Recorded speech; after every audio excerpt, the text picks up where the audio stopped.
Hello. Morning stream. Hope you're all having a good Friday so far. Apologies that I'm a little bit late. I tried to be so prepared, and then I accidentally took too long preparing. But hopefully we're adequately prepared now. Yay. So I have a plan for today. Which I know doesn't happen often. However, there's been several characters' birthdays that I've missed. Pretty much everything in April so far, everything in March, and then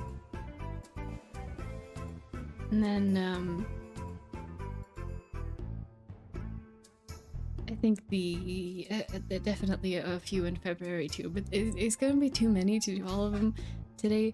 But I put together a little list of some that I would very much like to do, and I've got some references prepared for some of the ones that I think I'll want to do.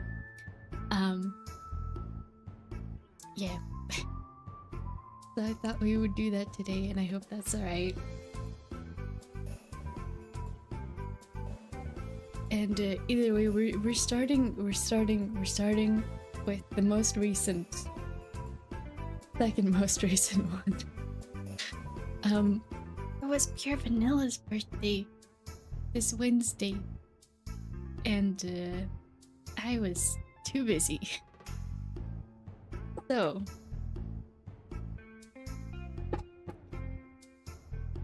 we're doing Pure Vanilla first, and also because I already have an idea for what I want to do, and I'll do the sketch today on stream, and then I'll decide later if I want to render anything. I will probably want to render Pure Vanilla. But yeah, I got my little list here, and the chaos of references.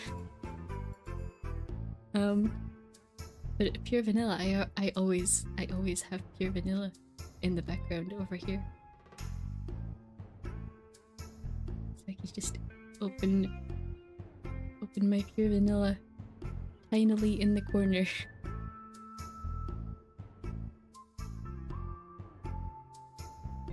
But yeah, I hope and we're having Cookie Run OST in the background right now.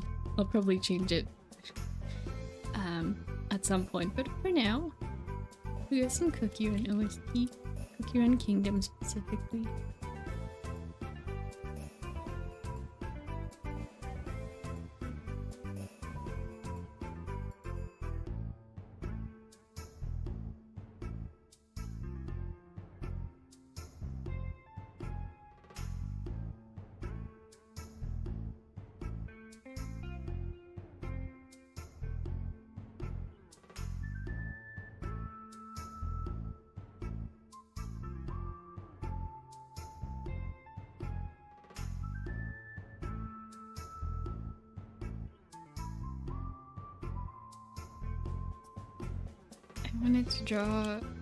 I wanted to draw Pure Vanilla with the little blueberry bird. They're really cute.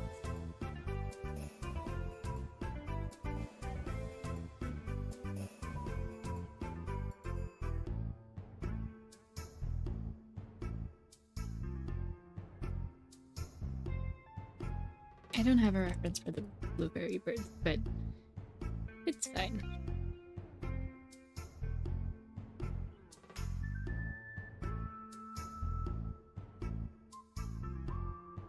Hello, Benjamin. Welcome in. Nice to see you too.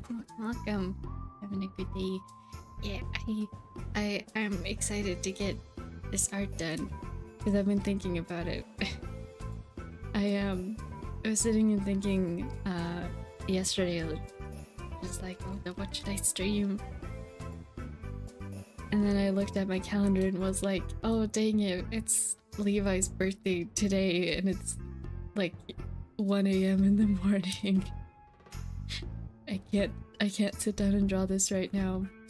Oh, I should do birthdays.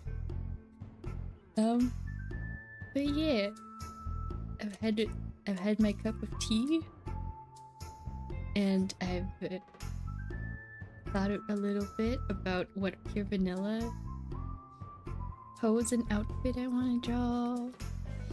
I'm good. Hope you're also having a good day.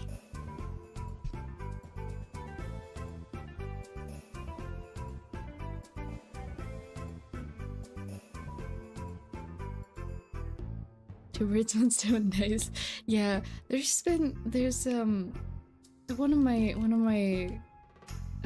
things for this year that I wanted to get back to doing, because I used to draw it a lot, was character birthdays, and I kind of lost it somewhere along the way. I put so much effort into the Shadow Milk birthday one. I think it was back in February. I put so much effort into that one, and then I kind of lost it. Unfortunately.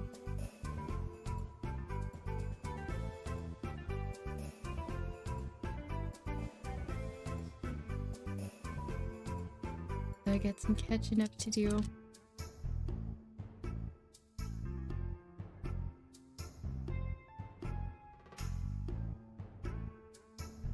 Hello, Alice. Welcome in, welcome to the stream. Hope you're having a good day.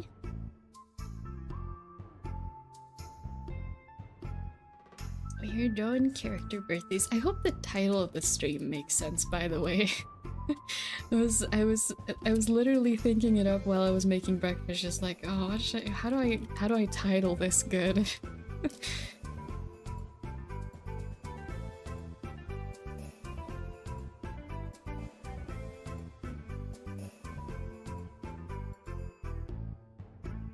By the way, if anyone has an opinion on what order we draw these characters, we probably won't get to everyone on the list today. But if anyone has an opinion on, like, oh, I'd like this character to be next, feel free to say. Because I don't mind drawing any of the characters on the list over here today.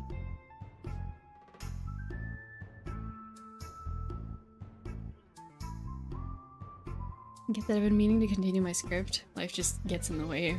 Get to get the motivation back. Yeah. I feel like it'd be nearly impossible. Like when you're doing like long-term projects, it's I feel like it's near impossible to keep the motivation and like working speed of a project the same the whole way through. Like you kind of gotta lose speed at some point and give yourself a little break and then be like, oh, okay, I can get back to it now.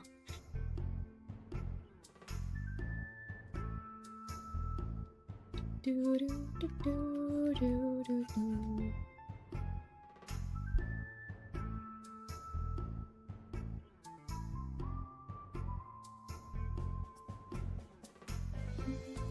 This music's kind of giving me a bit of nostalgia.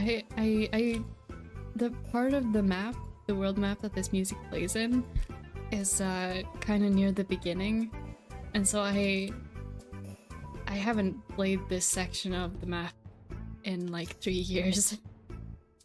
Like I've been there, I've passed through while doing other stuff, but I haven't really played, like properly played this part of the map in years.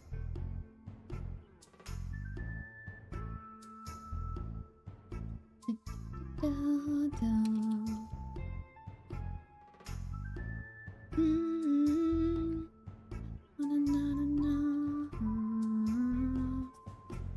feel like I've got the shape wrong of the soul jam. Kind of. I like the music you got today. Yee. I'm glad. I just felt like I'll probably be listening to the usual playlist later that we have for stream.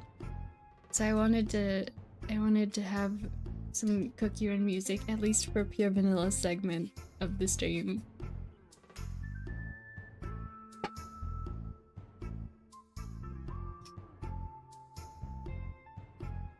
It's probably gonna. I have it on just a playlist of the soundtrack for Cookie Run Kingdom though, so it's gonna get dramatic eventually, and we'll have to skip ahead in the playlist a little bit because I saw Dark Enchantress Cookie's theme coming up.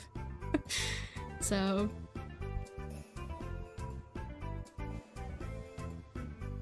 personally, I really like to listen to music. When one of them strikes an idea in my head, I make sure to write it down little by little, adding to my project. Hey, I love music too. It's actually there's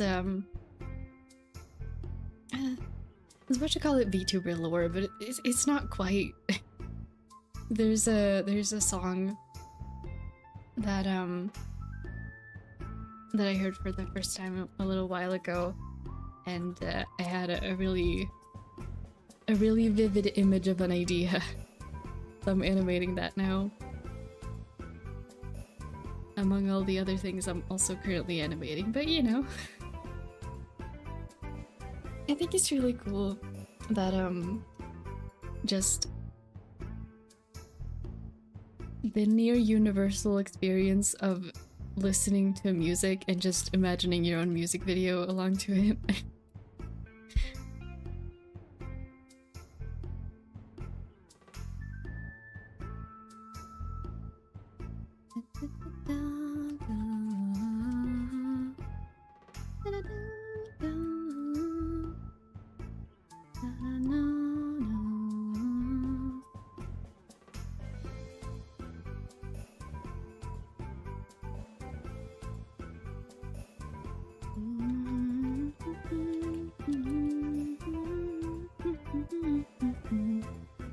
Music? Oh, yay!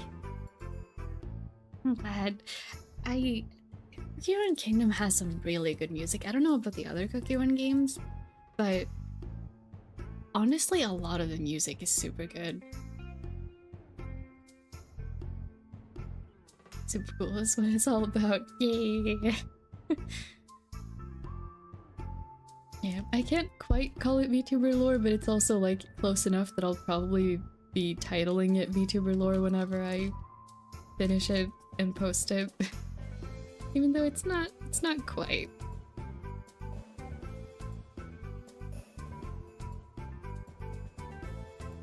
It's gonna be a cool animated thing that I will enjoy animating and looking at whenever it's done. At least. Oh, next part of the map's coming up.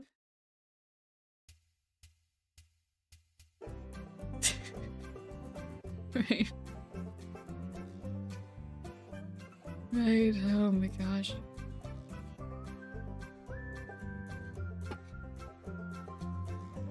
You know, sometimes I forget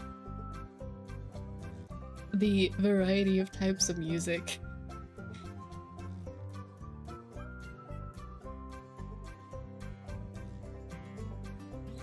That we get in Cookie Run Kingdom.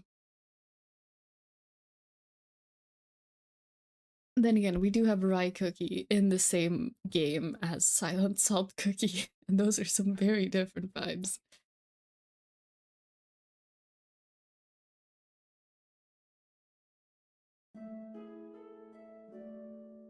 No.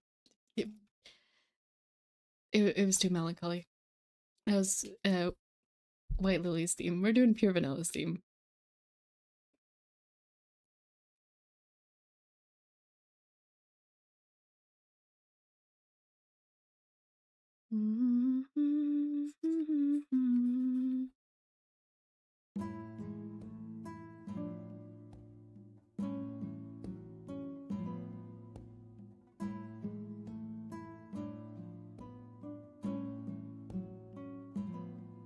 Thank you for lurking, Mistake.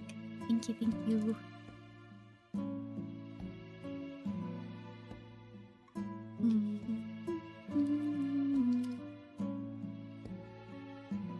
There's a Genshin birthday too that there's a lot actually. It's actually Charlotte's birthday today.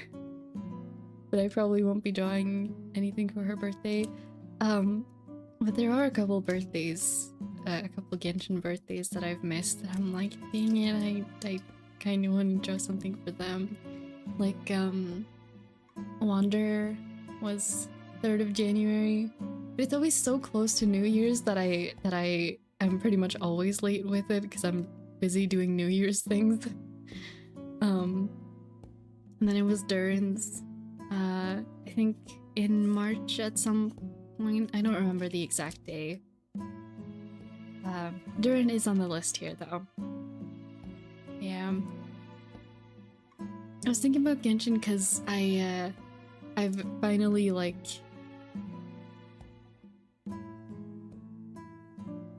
decided and committed to finishing and like catching up with the Archon quests. And I'm not there yet. I'm like mid-Natlan at the moment, but I haven't been keeping up with them. And I keep seeing really cool fan stuff on Tumblr, like headcanons and one-shot stories and stuff, and I can't read them, and they said, because it says in the beginning like, oh, spoilers for Luna 5, and I'm like, no! I'm still in Natlan. I got so much reading to do.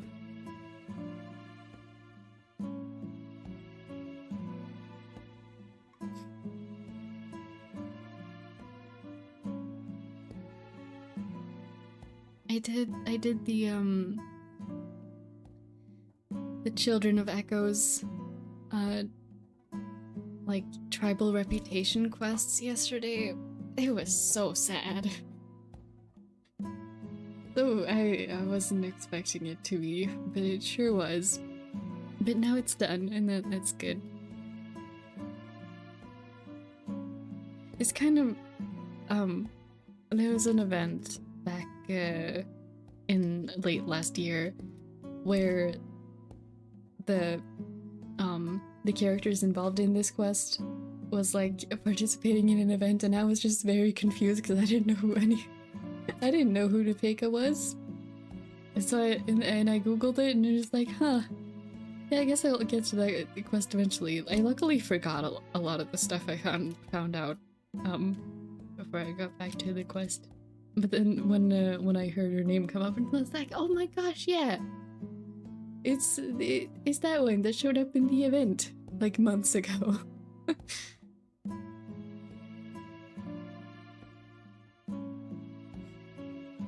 Hello, Maria Moon. Welcome in.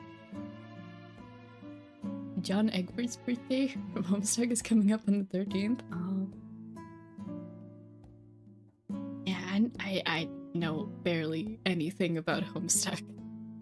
I recognize the character style, but that's about it.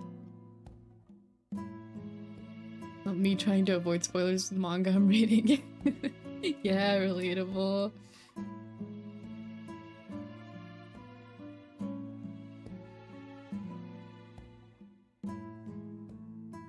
Yeah. There's so much stuff, like, so there's just with fandom creations. It's like fandom creations is like one of my favorite things. Say what you will about the variety of it. There's gonna be some good ones and some bad ones.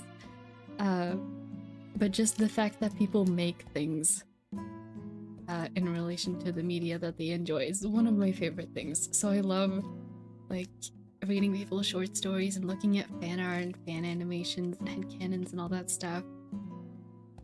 And there's a really good one that I started reading recently that's like nearly 300,000 words, and it's getting actively updated. And it's so good, but oh my gosh, it's so spoilery. And I'm just here like, no, I need to catch up so I can read this book that someone's read, someone's written. But it's really good. It's really good. Homestuck is fun but super long, and the creator loves to troll his audience. I see. Yeah, the Homestuck is one of those things. I forget what year did it? Isn't it like 2012? I feel like it's one of those things that that I feel like if younger me had found at a very specific point in time, I probably would have gotten into. 2009. Oh, okay. It's a bit earlier than I thought. If I'd found it at the right time, I probably would have gotten into it, but at this point, it's too late.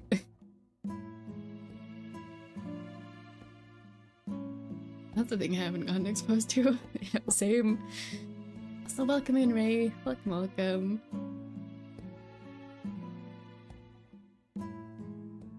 Yeah, I feel like if I didn't know about it until way later, but when I got into Undertale, I feel like around that same time, if I would have been exposed to Homestuck, I probably would have at least given it a chance to read. At this point, I have too many other things that I want to watch and read, and fandoms I want to get into. Nope, upside down.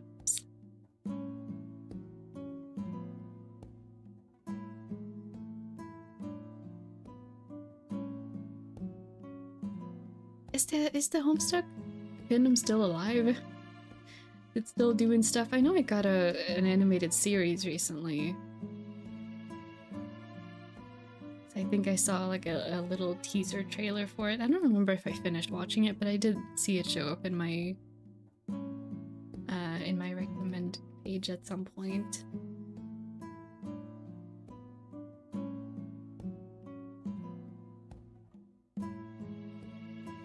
Sex as old as my old laptop. Hard to agree with that fan content take. It's really nice to see other people appreciating the franchise you love. Yeah, exactly. It's like seeing other people's, like, the ideas that they come up with, which in turn, like, makes you think of more things that you find fun for an idea. It's just like,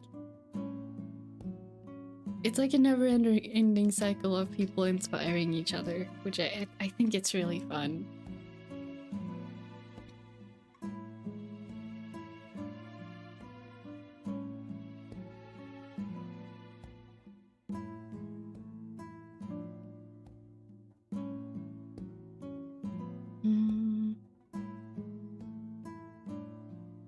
Of course you found it through Undertale. I also found it through there. Yeah.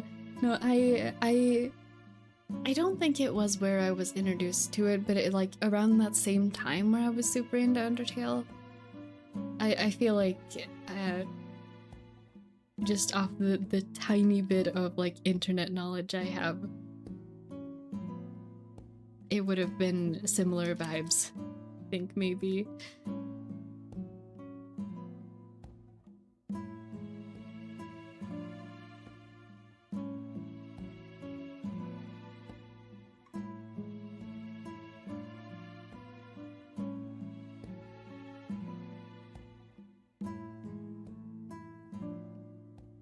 How am I doing? I'm doing alright, thank you. I'm excited to be here to draw some birthday fan art for characters I missed. I have a little list here on the side of not all of the birthdays I've missed, but like some of the birthdays that I've missed that I really wish I would have drawn something for. And if anyone has an opinion on who from this list that we should draw next, after Pia Vanilla, feel free to say in chat. But yeah, I got my cup of tea and my my enthusiasm to draw today. Yeah, it's good. Fun fact, Toby Fox actually did a ton of music for Homestuck too. Yeah, I heard about that. I don't think I've actually heard any of that music. But I do hear people talking about it every once in a while.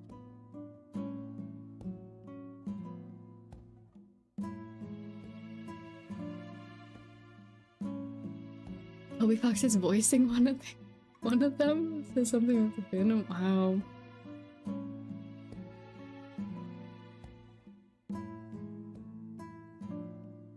Sounds awesome. Guess you played Monster Hunter World for 4 hours.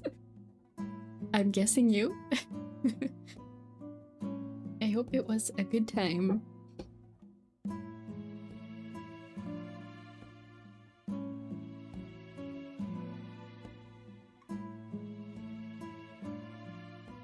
Yeah, I just played a lot of Genshin yesterday. I had catching up to do. I spent my entire weekend drawing. Friend's birthday's coming up too. Aww.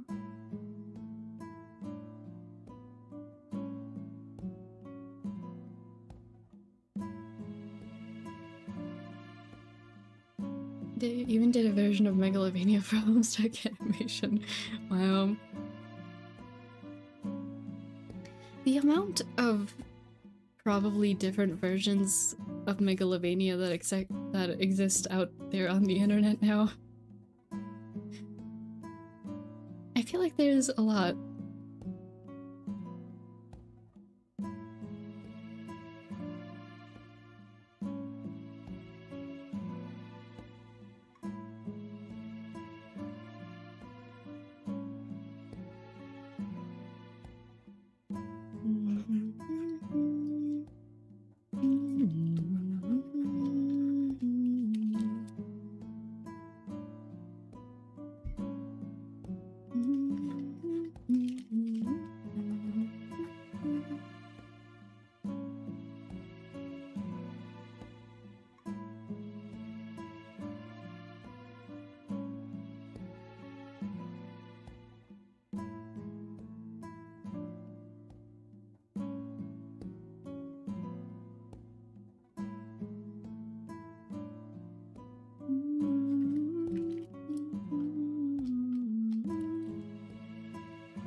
I feel like I kind of need to give him the hat. I don't really like drawing him with the hat much, but it feels so empty. Oh my gosh, I never finished the coat, that's why. Okay. That makes sense. Gotta finish the rest of the outfit.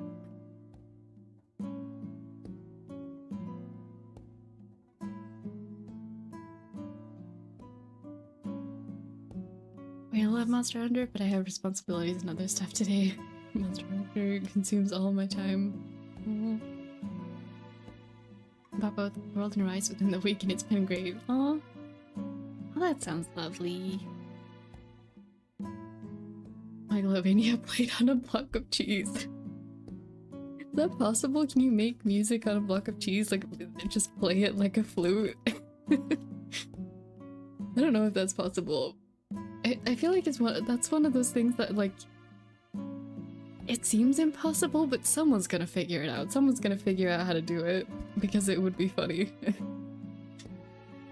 Gotta exist, right? Yeah, probably somewhere.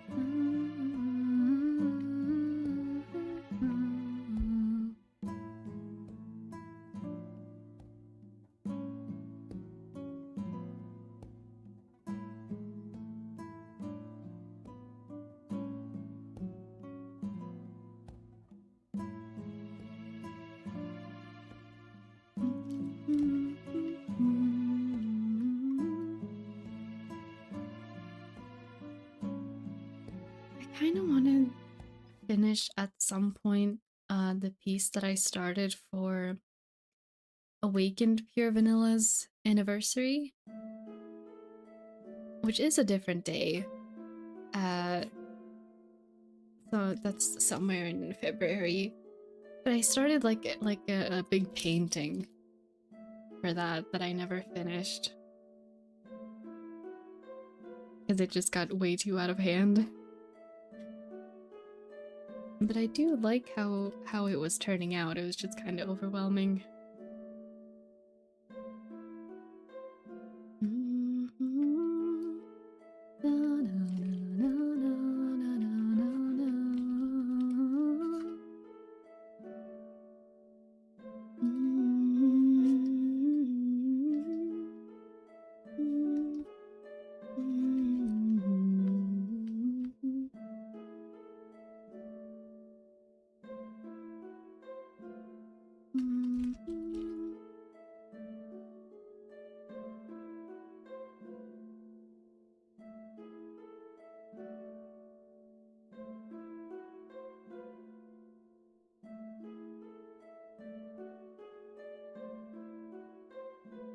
Okay, maybe it feels better now that I've detailed the rest of the coat.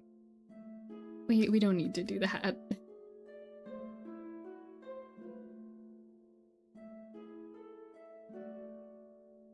All right.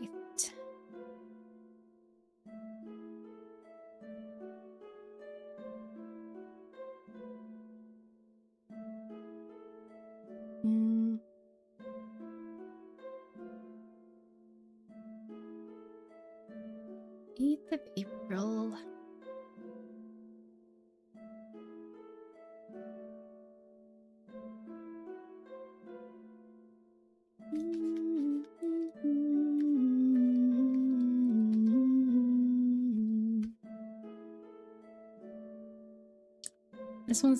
This song is getting kind of repetitive. All right, let me finish this pattern and then we'll switch music.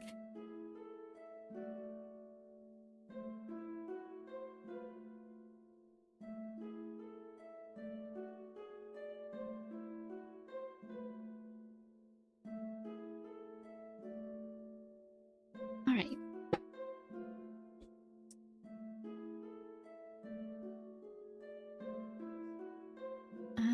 Do we go back for our usual playlist? I guess so. Take a short break from Cookie Run. From Cookie Run music.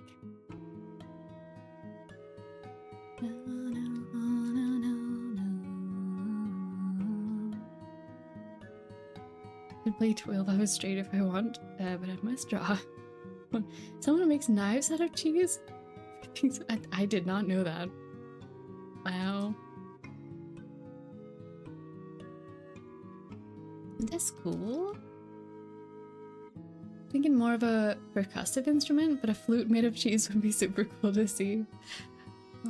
Knife cheese and sharp cheddar. Covered into an auger. Oh my gosh, that would be really cool. We live too much Cookie Run. Yeah. It's also because White Lily's theme is a lot more melancholy, so at least for me it feels like weirder to listen to on loop. Because in-game is just played for the shorter memory segments, and they never really last that long, so it feels weird to hear it for too long. Okay. Your vanilla sketch is all done. Who should we draw next? I might have to make the canvas bigger if we're gonna fit everyone in here, but... There was a cool YouTube channel that turned fish, chicken, cucumbers, and even plants into knives. Oh, not 100 of everything, it's like mixed in with something. Yeah, it makes sense. I follow this one artist who does a lot of carving, and he makes some cool stuff out of pencils, like tiny like a normal pencil, and he like carves tiny things out of the graphite inside the pencil. And he's made like knives and chains and other random stuff. He works with resin a lot too. Some really cool stuff. I don't remember what his name is. Bobby something. it's been a while since he posted, or at least since I saw anything he posted. Hello, Lee. Welcome in. Hi, lurking at you as usual. Yeah, welcome in. Thank you for lurking. Hope you're having a good day. I've seen that artist. Remember he made a small Godzilla in the pencil card? Yeah, probably. He probably did that. I haven't seen that particular video if he did, but yeah, it makes it. He has a really like unique like humor to his videos too. Like he every time he has to go somewhere, he does like a little silly walk segment. I like the way he does his voiceovers. It's funny.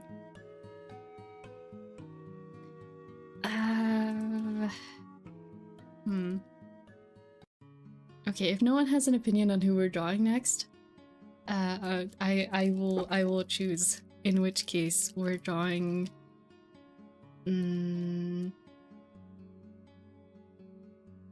Aoi, because I haven't drawn him in many years. Also, for context, this is Aoi. From a little niche game that I doubt anyone here knows. Shadowmunk, no, from this specific list. Unfortunately, we won't be drawing Shadowmunk today. We're drawing characters whose birthdays I missed drawing for. But I already did like a whole painting for Shadowmunk's birthday this year, so say the game. Aoi's from a little niche game called Ayakashi Koi Meguri. A little niche mobile dating sim that I think ended service a couple years ago. But and I never finished playing all of the routes, but he was one of my 2 favorite characters, and he deserves all the good in the world. I won't be spending too much time on this, because I know I'm the only person here who cares about this character. but yeah.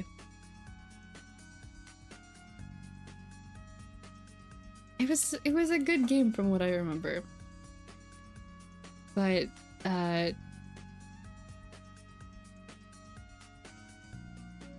yeah. I wish I remembered more. There's so many mysteries that I never found out because you have to play every single character's route to find all the lore. And so I played my favorites route and I played a couple more. It is a gacha, so it's like a big time commitment to stay free to play, which I did.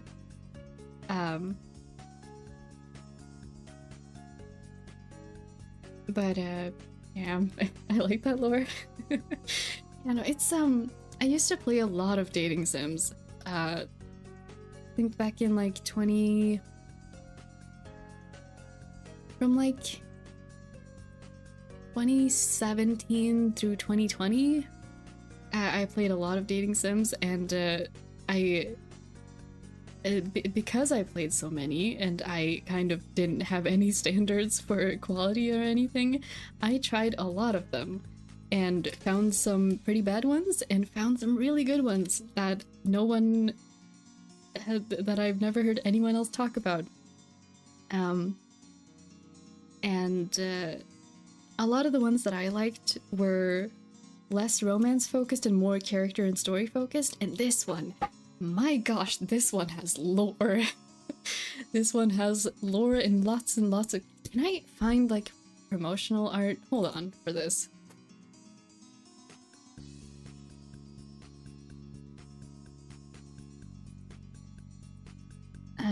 I'm pretty sure you can still play it, but it is like all the banners loop. Oh my gosh, it had a manga. Oh my gosh. I haven't thought about this game in a while, but anytime any of the characters' birthdays, like I have them written down in my calendar still, as I do with many of the fandoms that I'm not active in anymore. Oh yeah, I forgot he has a gun. He sure does. These are not all of the characters. These are book 1 and 2 characters. There's a book 3 too, where you can romance the villain. And I never found out what was up with that either, because I never got to book 3. But yeah. These we got Aoi and then Yura back here. Those two are my favorites. I never found out what was up with this guy. Oh my gosh, this guy. He was so mysterious. He's like on your side, but he's so weird about it that that you get suspicious of him. I wanted to find out what his deal was so bad, and I never did. Oh my gosh. We're drawing Nachi in here as well. Is Nachi? Oh my, Nachi's not even in the promotional art for this. Nachi's another character. Pretty much nearly all of the characters in this game were like yokai inspired spirits. And so Nachi is indeed a cat, and I will be drawing him as a cat.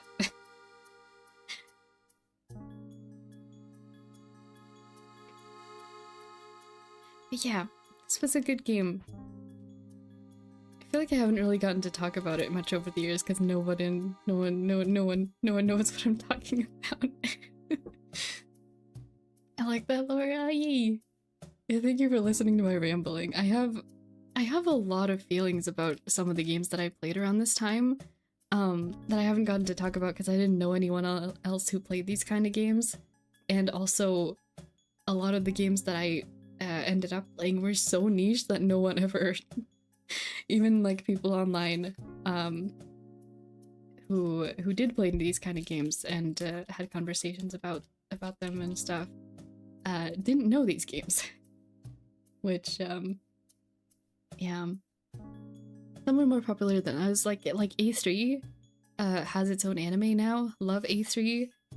I miss the English servers. I was actively playing it when they shut them down, and then I never got to finish the game. But the anime is decent. Game's still better, but, you know. To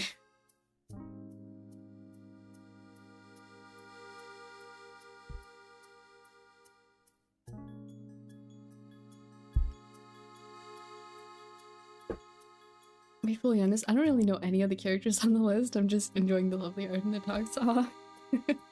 Well, thank you for being here, and hanging out regardless then.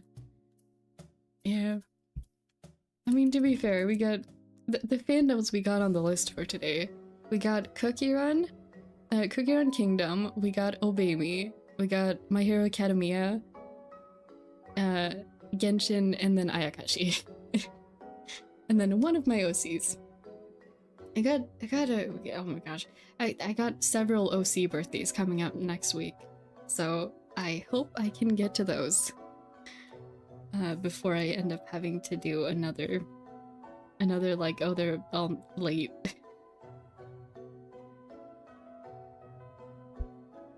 We love Lore. Yeah, we love Lore. Oh.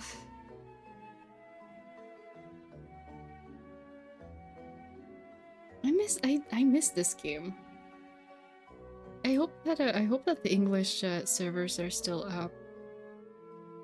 I think it was Japanese originally, so I'd imagine the Japanese servers would be running longer than the English. I just realized, I wonder if the Japanese fandom is alive. The English definitely isn't. But I do wonder, because I still don't know Japanese that well, but I certainly know it better now than I did when I was playing this game.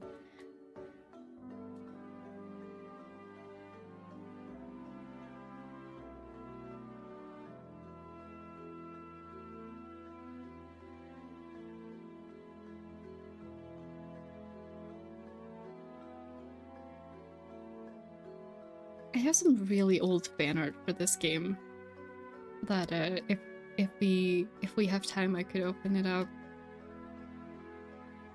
I think one of the most, like, I know where I have this one saved is the birthday art that I did for Aoi in like 2021. That one I know where it's saved, pretty easily accessible.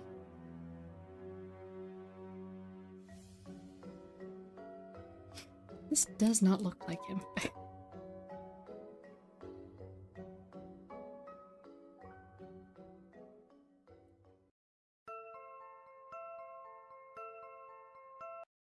I remember this game had good music too. I wonder if I could find it.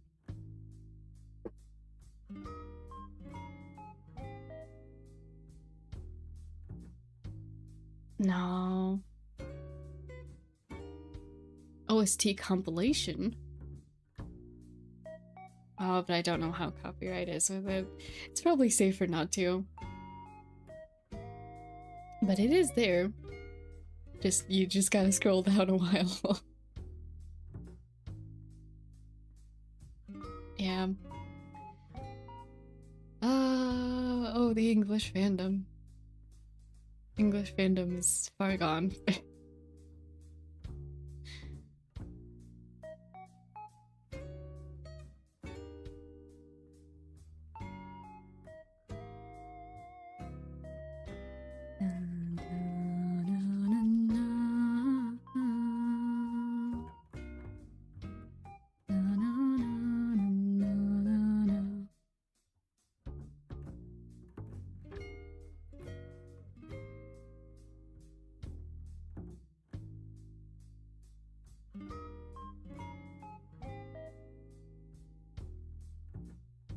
Another thing about this game,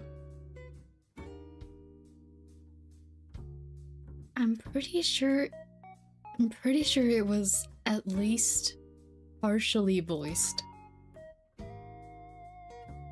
If I remember correctly. I could be wrong about that. But I feel like it was. Which is a cool thing in itself, in and of itself. Since it was pretty niche.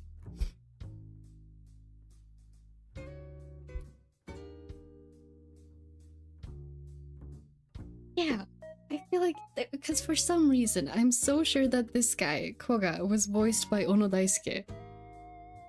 For some reason, don't ask me why, I just have a feeling. And so I'm like, well yeah, if I remember that, it has to have been voiced, right? Unless I was headcanoning way too hard. Today I decided to revisit the soundtrack of an old game I used to play almost 17 years ago. Tears to my eyes listening to those old songs. Oh, that's so nice. Yeah, nostalgic music is the best. So good.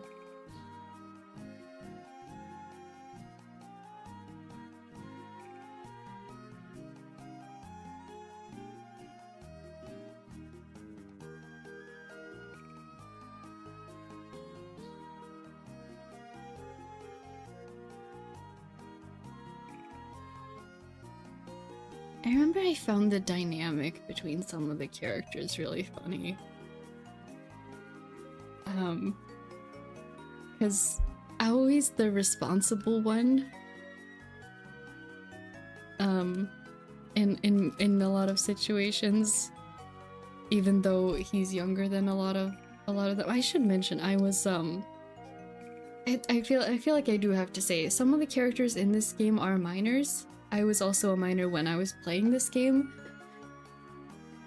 I feel like that's like a piece of necessary context. Because, yeah. But yeah, even though he's like younger than a lot of the other characters, he's the responsible one.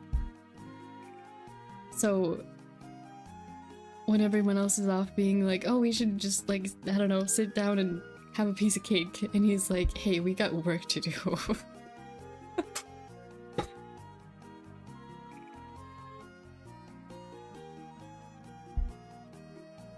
Meanwhile Kuya taking a nap like on the floor or something.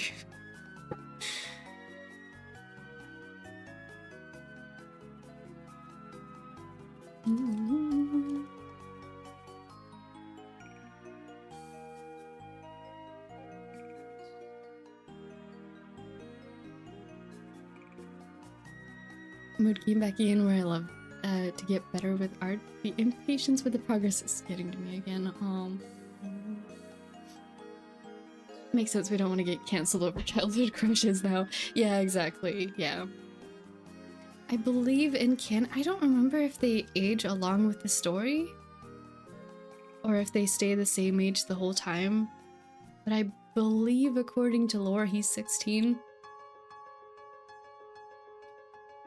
But yeah, I just wanted to be clear about that. I was also a minor at the time of playing this game.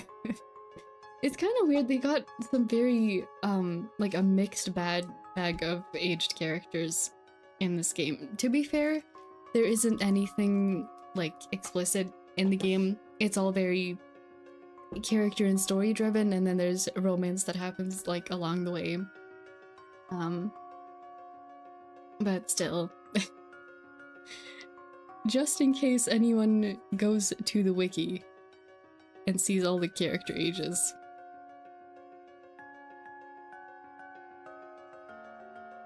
Is the wiki- hold on, is the wiki still alive? Hold on. The visual novel database. Sure. Wait, here it is. Yes, it has a fandom wiki. Okay. Nice. And all of the events have ended. Yep. Yep.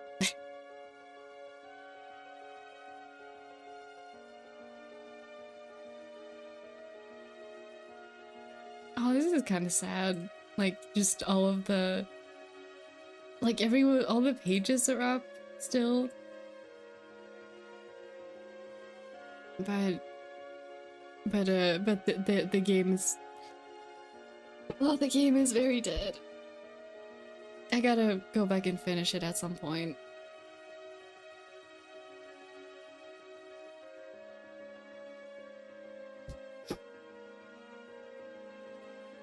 Wait, since I'm on the wiki, can I have a reference of Cat Nachi, please?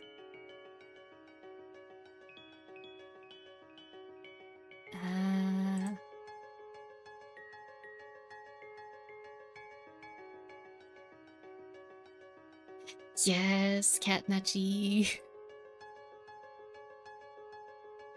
I kind of forgot what he looked like, honestly. There he is.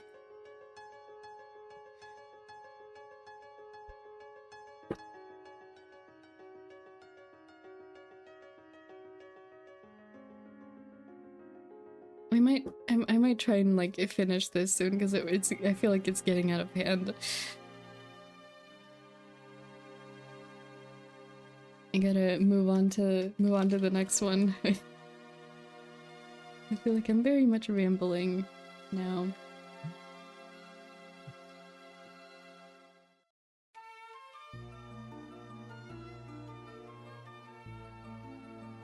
Thank you for listening to my going down memory lane. Speaking of childhood crushes, apparently one of the characters, minor with God Eater anime game. Then I got hold of him, like, she's like, what? Yeah. Yeah. I feel like a lot of people have that experience, like, going back and looking at the character profiles of like fictional childhood crushes. Because you don't really think about that stuff until, like, when you're a kid.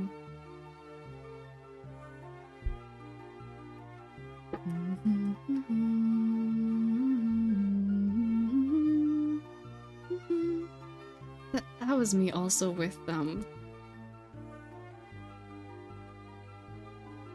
I guess it wasn't quite the same thing, because the Kagamine Lan.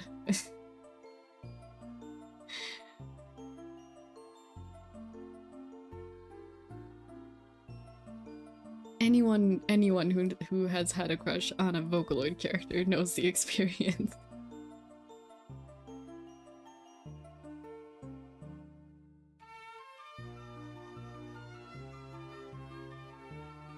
Oh, childhood crushes being absolutely unaware of ages.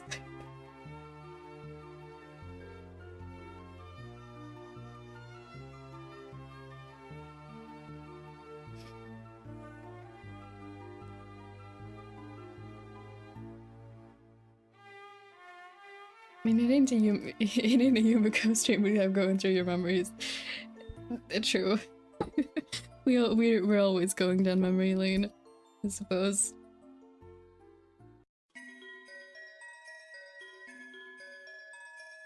Do do do do do do do.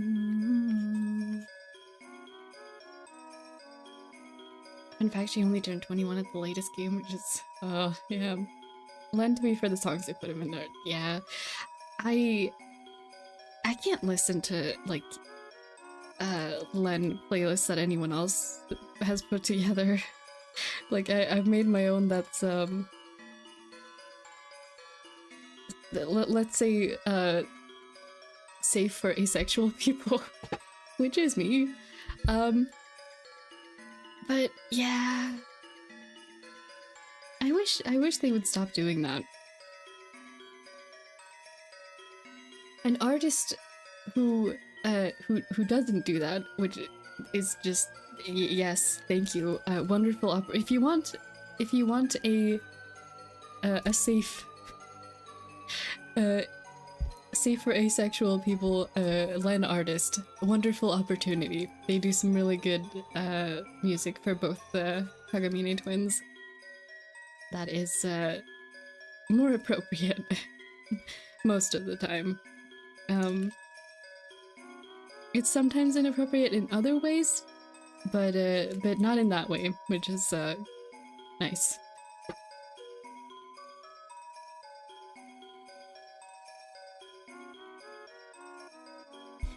Speaking of Len, guess who's listening to Lost Ones Weeping the other day? Oh, Lost Ones Weeping's really good. Legit can't think of a Len song without thinking of that side of him. I luckily didn't run into a lot of those songs, or either that or I didn't like understand the meaning, and I didn't like them, so I was just like, yeah, I just skipped them. I only found out about that side of him way later,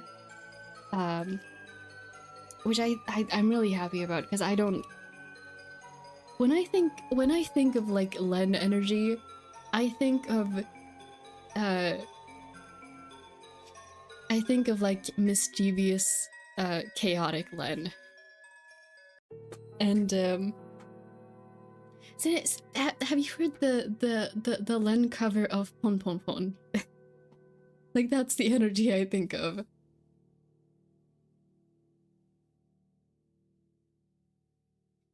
Which I feel lucky that that I managed to avoid that side of Len songs until later. And I don't listen to them now either, so I'm just like, yes. This is about as well as it could have gone.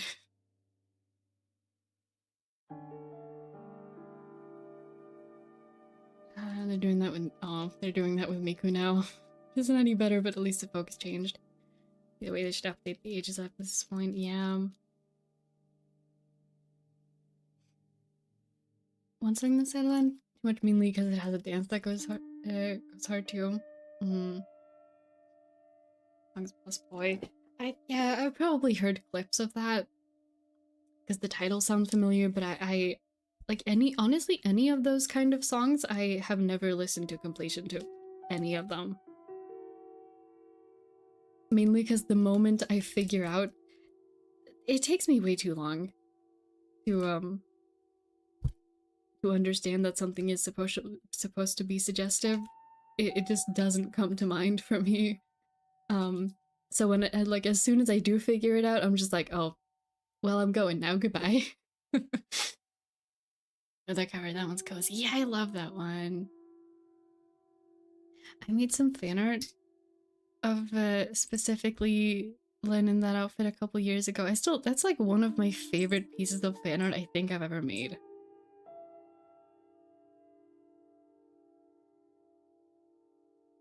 It's outdated style-wise, but I love the colors.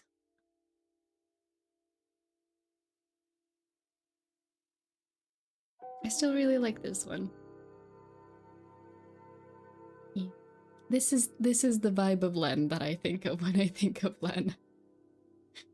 Eh. You know the best Len song that actually hit me emotional, like a track servant. Oh my gosh, Servant of Evil. Yeah.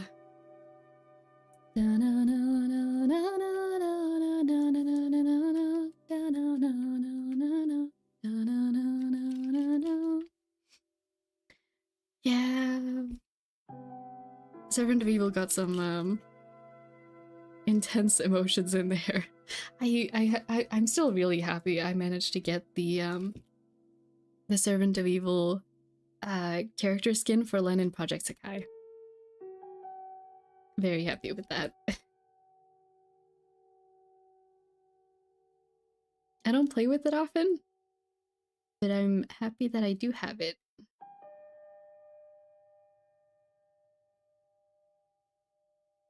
I haven't played Project Sakai in a long time. I still have it installed, but I just don't find myself wanting to play it.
I heard a Western cowboy version of Servant of Evil.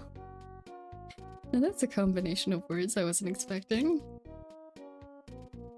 Almost cried with both Servant and Regret Message. Yeah.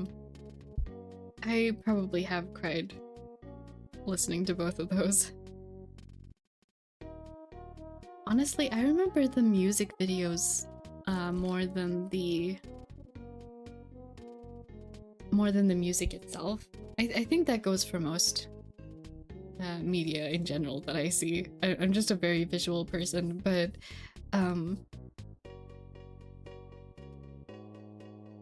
yeah.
He needs yourself into my hand when I said pop.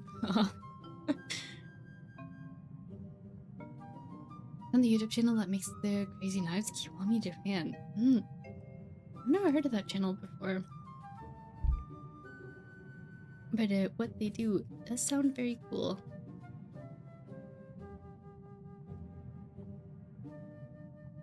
It's been a while since I've turned into one of your streams. Yeah, welcome in.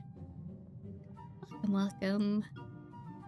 We're drawing character birthdays that I was late for today.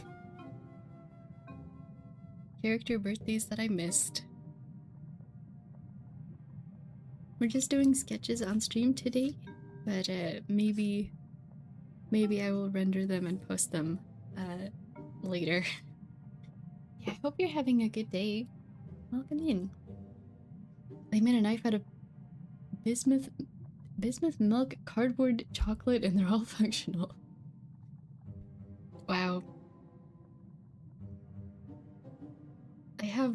question. That might be silly. What is bismuth? I don't know what that is.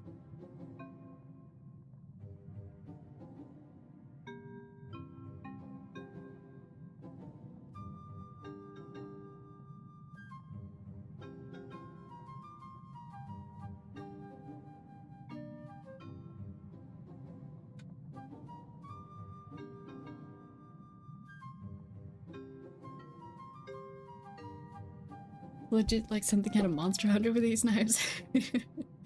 Yeah. You're having a great day as well. Yeah, thank you. I'm enjoying drawing my silly little characters. The silly little characters that I enjoy. Having a wonderful time with that. I think we're almost done with Nachi and Aoi.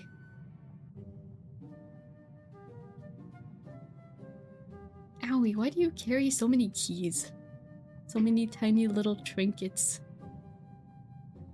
They're adorable, but they're time-consuming to draw.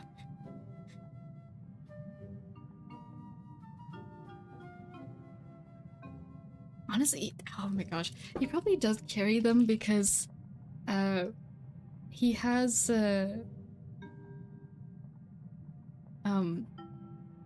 like everyone else, he's also like a kind of yokai spirit kind of esque. I forget exactly what type of yokai he is, but he does have some kind of like supernatural thingy. And he works a part-time job for another yokai at a cafe. And the yokai that runs this cafe absolutely does not know how to run this cafe.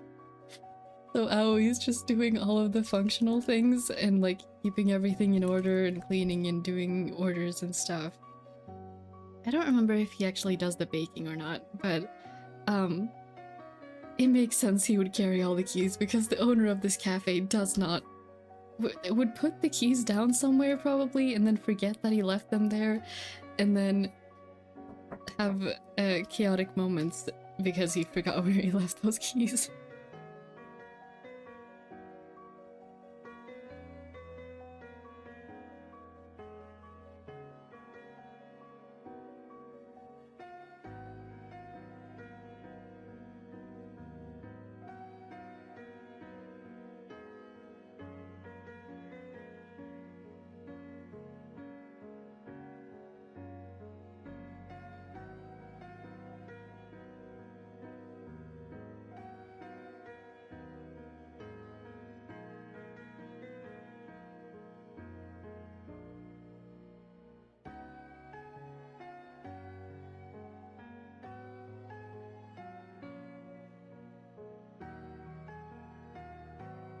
Sorry about that. My sister is in charge of giving the cat some food today because I'm streaming, and she came in to ask how much food to give the cat. And meanwhile, the cat was like, "Oh, open door! I can go in here now." Yeah, sorry about that. Bismuth is a gemstone that has pink and brown texture to it. Also looks like Aztec patterns with the repeating patterns of squares. Ooh, that sounds cool. It's used to make Pepto-Bismol a stomach medicine. I know so many bizarre things for real. Well, that's really cool though. Wonder, have you gotten into Steven Universe? No, I know a couple songs because they've gotten popular in other media over the years, but I've never watched nor really know much about Steven Universe.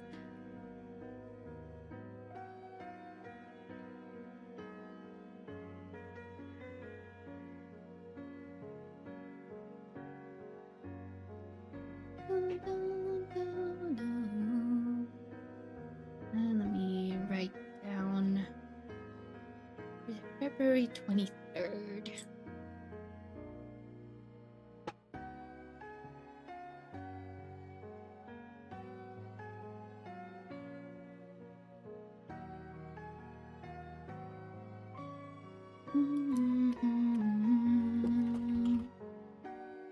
Okay. Let's see who we're drawing next.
I really like that drawing of Aoi, actually. I miss Ayakashi. It has been a long time. Okay. Now we're actually moving on to the next character. We can cross out Pure Vanilla and Aoi. But it's a song Stronger Than You, yeah. Actually, I made a vocal cover of that song. I never posted it. But I sure like sang the whole thing, and I learned about it from Undertale. I'd like to remind everyone that Bennett from Genshin has a birthday February 29th. Yeah. Bennett from Genshin and Honey from Orin High School Host Club both have their birthday on February 29th. You did? That's cool. Yeah, it's I never ended up posting it, but I did make it, yeah. And I'm not posting it now. I pretty sure I filmed it like 2016, so not posting that anymore. Way too old by now. Okay, who should we do?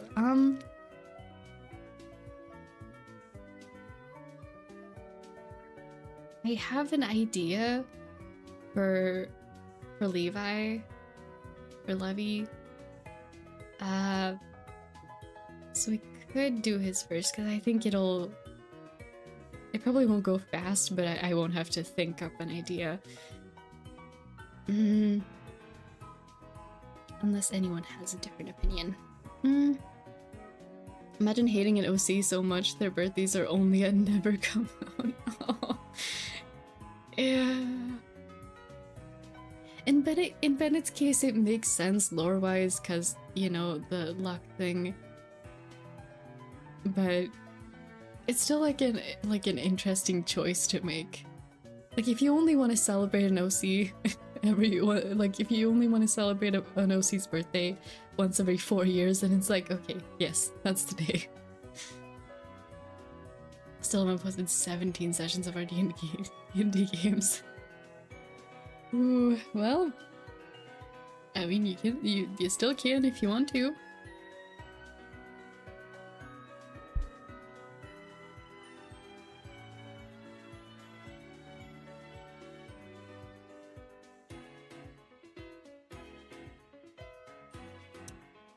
You know what? Actually, it is Shigaraki time.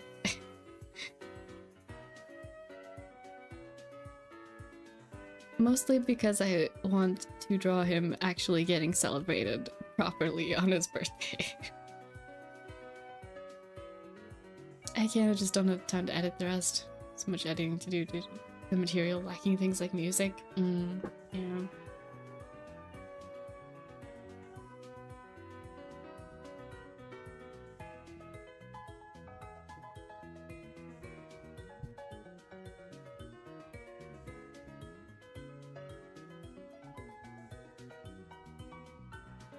And then I already so editor censor away. Yeah, fair. Who?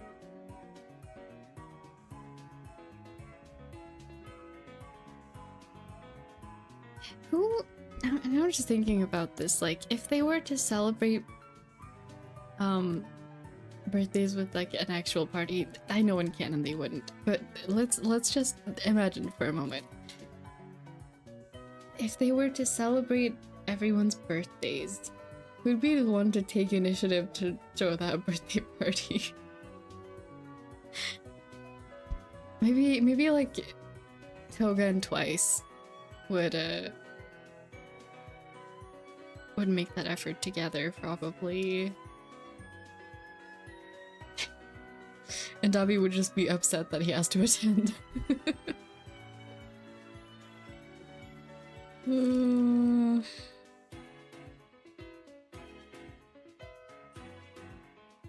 feel like Spinner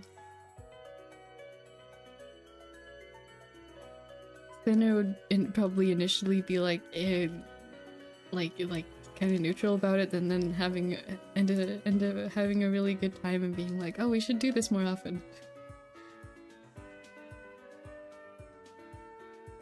So I'm trying to figure out the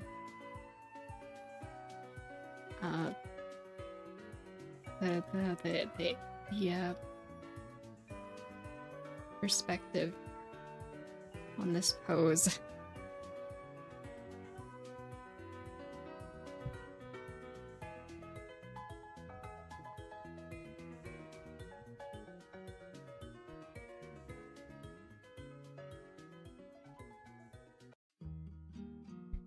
Someone went to like a Burger King equivalent or something in the My Hero Academia world and got like a paper crown.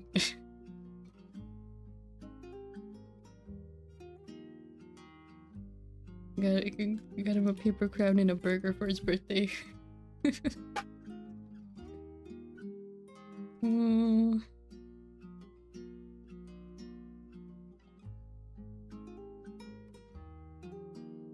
I finished watching season 8. I forget if I talked about that on stream last week or not, but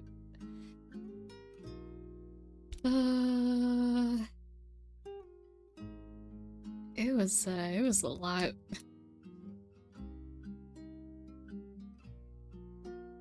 Now I just gotta watch your next movie, and then I will have watched all of My Hero Academia other than the spin-off series.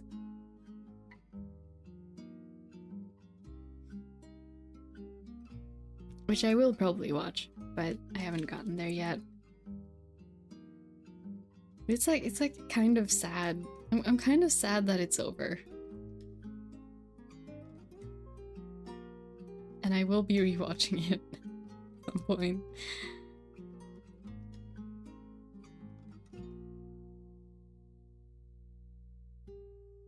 Okay, why do I not have a reference in my comfort character reference sheet of Homura without the hand on his face? I need a screenshot of that one scene from season 4. The one scene where he takes the hand off.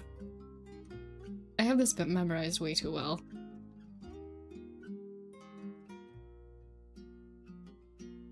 Oh, never mind. This is a better screenshot.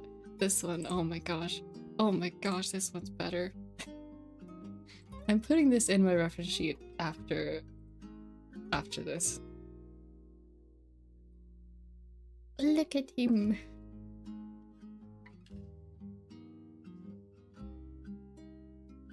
I loved how the hair was animated in this scene. If you don't know what scene this is, don't worry about it. Yeah, but the hair animation in this scene is absolutely beautiful.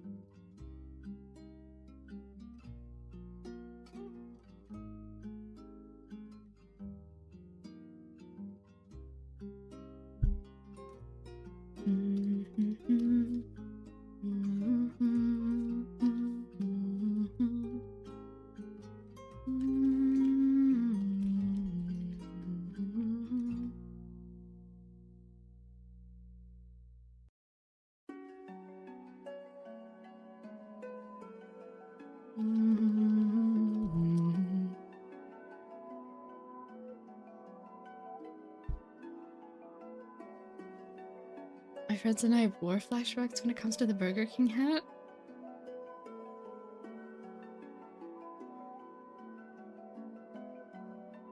May I ask why? I'm confused. It's okay if not. I just think of when I think of the Burger King crown, like paper crown, I think of this one fan art that I saw like way too many years ago. It's just burned into my brain for some reason. And it's Kokichi Oma from Danganronpa V3. Like a fan art of him sitting in a Burger King with a rainbow colored Burger King crown saying something along the lines of "I'm the gay king." And there's no other context, and I don't know why that one, just that one fan art is absolutely just living in my head rent-free forever. That's like I've never even like gotten to Burger King that many times in my life. So that's my association. Things for sure. I love images of Genshin characters in McDonald's uniforms. Yeah, we haven't seen that in a long time, huh? It has been a while.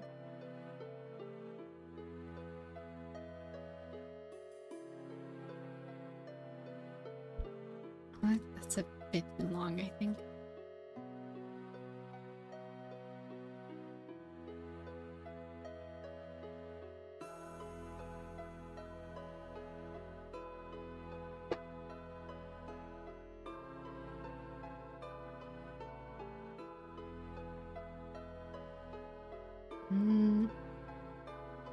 An edit of me wearing a Burger King crown, but it's usually bad in connotation. Okay. Yeah, we don't gotta get into it.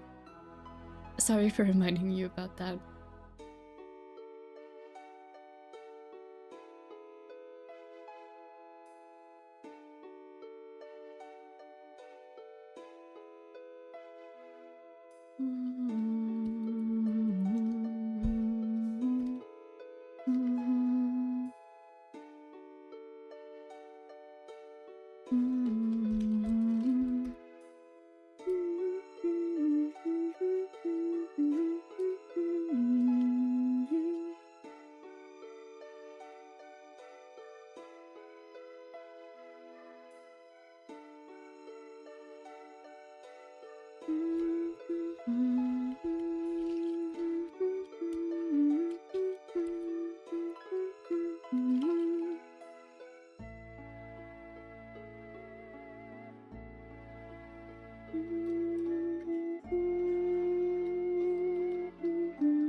I'm drawing his hair way too long because I just want to draw the little curls.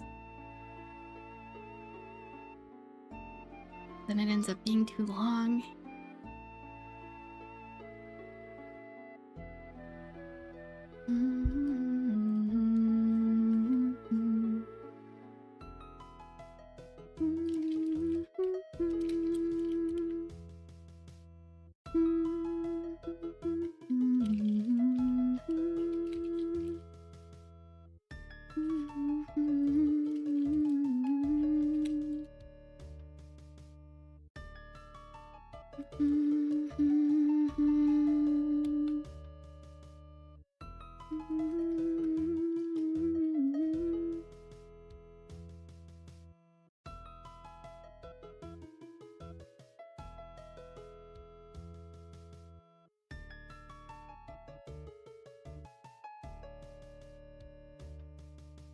This is turning out kind of sad.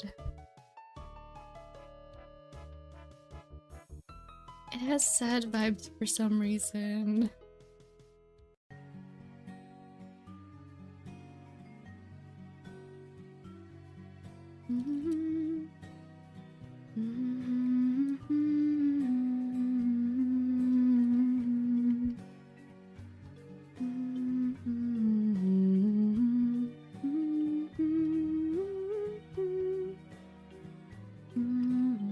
I should make that as a separate layer, actually, now that I think about it. All of the like little skin lines. 'Cause it doesn't look like him without them, but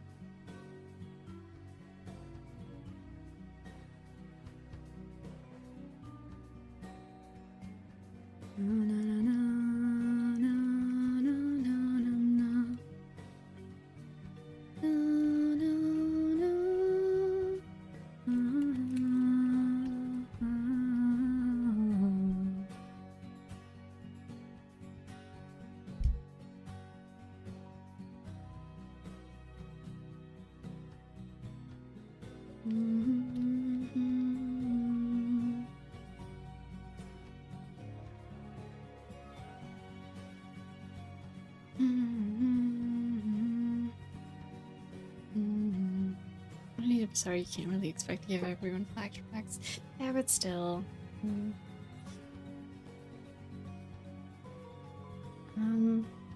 It's me coming up to you and I say, jump on the grubs in Minecraft.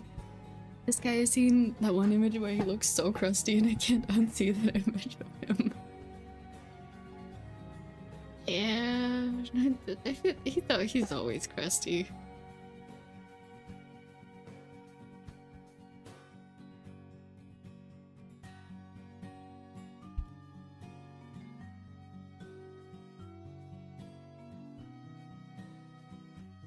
Welcome on to the Zeros. I've arrived to stare at your pretty drawings.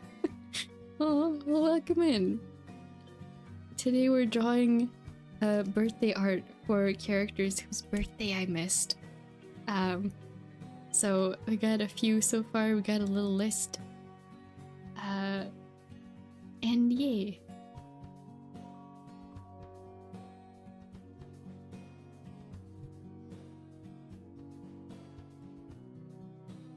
Hope that you're having a good day. Okay, I'm gonna draw his season 4 outfit. I know we're not in season 4, I don't care, I prefer season 3 and 4 Tomura is the peak Tomura, I feel like. Unless we're counting end of season 8 and not the rest of season 7 and 8. I miss season 4 Tomura.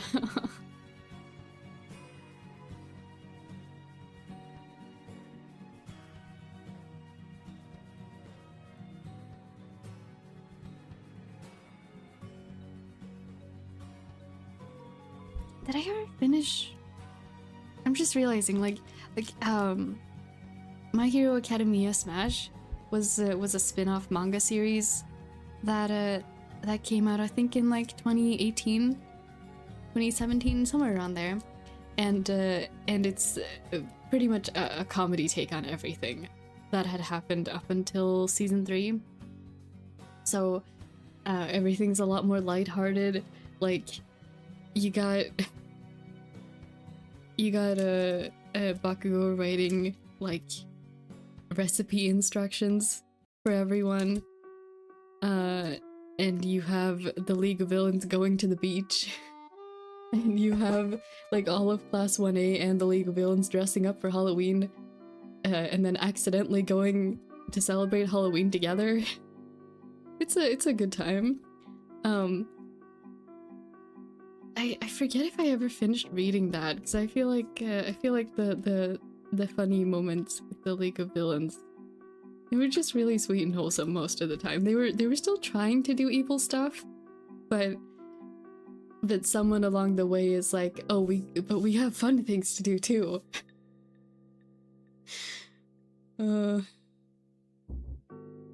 Yeah, I gotta see if I finished reading that, because if not, I got some reading to do.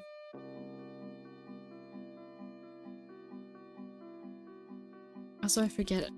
I know the shirt goes like this, but I forget how deep it is.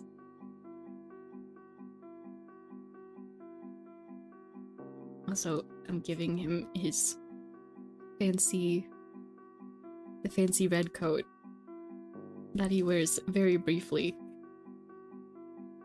but that I remember well. Also, one moment, I need to blow my nose real quick.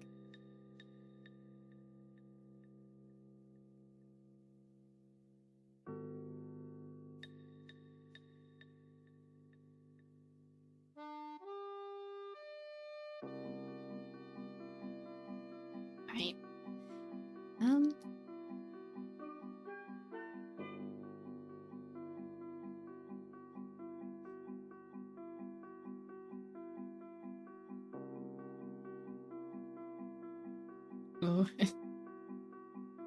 Oh, I know that the feeling of the trial running out.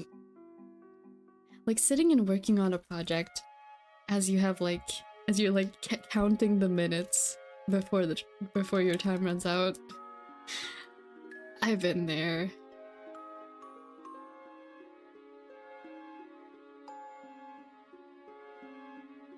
I feel like I need to do this in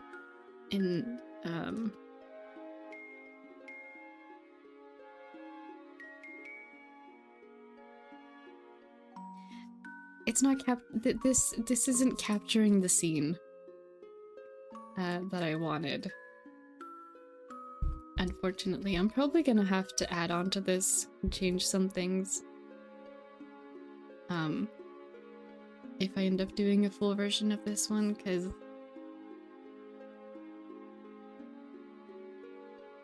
it's not capturing the scene right.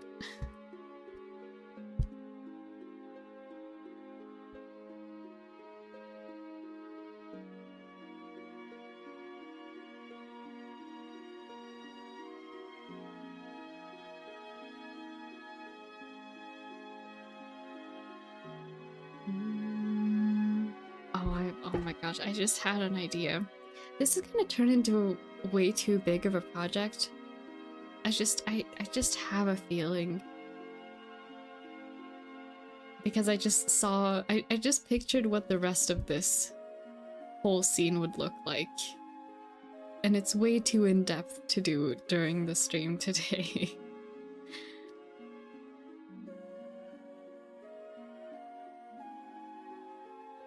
I'm just gonna do a sketch little, like really quick.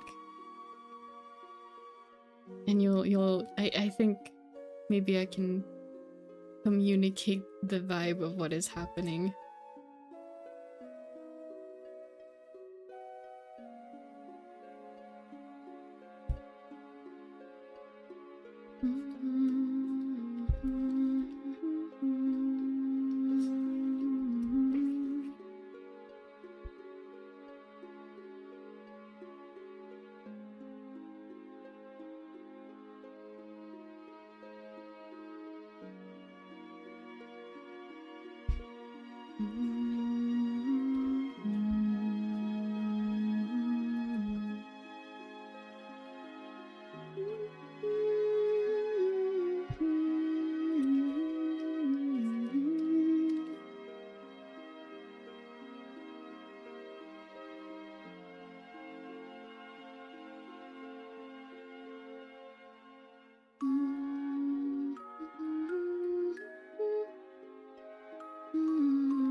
I wasn't expecting to be planning out like a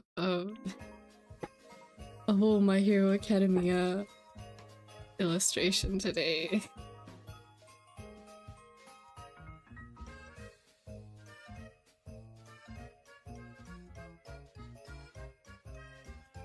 You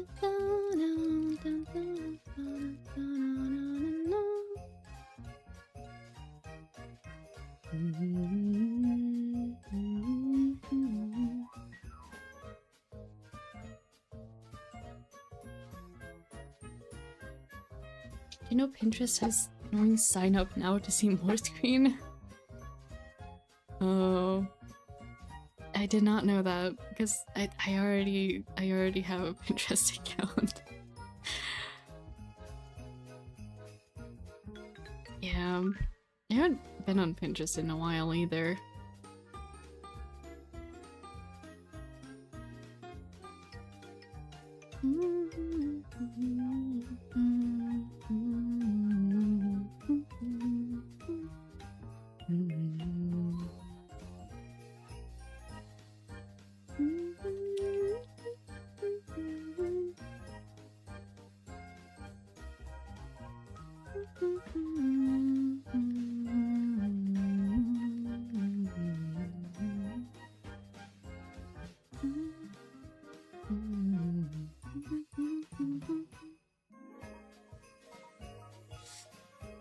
I'm gonna need more space for this. Okay. Fine. This is what the creativity in my brain demands today. So I guess this is what we're doing.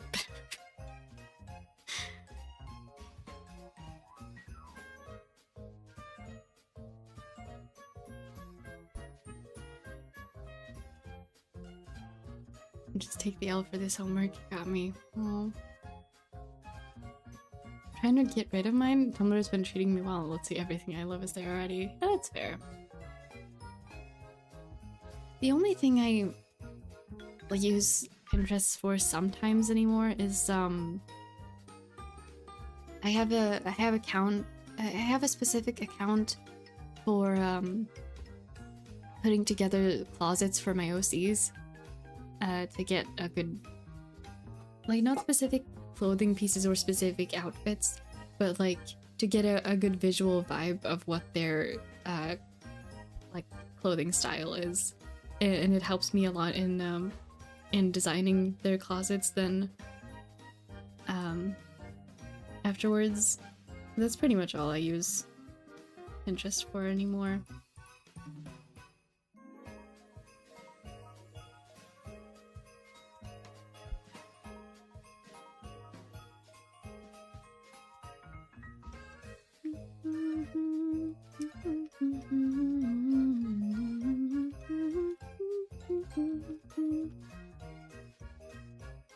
Okay, I would need a reference to actually draw twice accurately. But he's supposed to be here.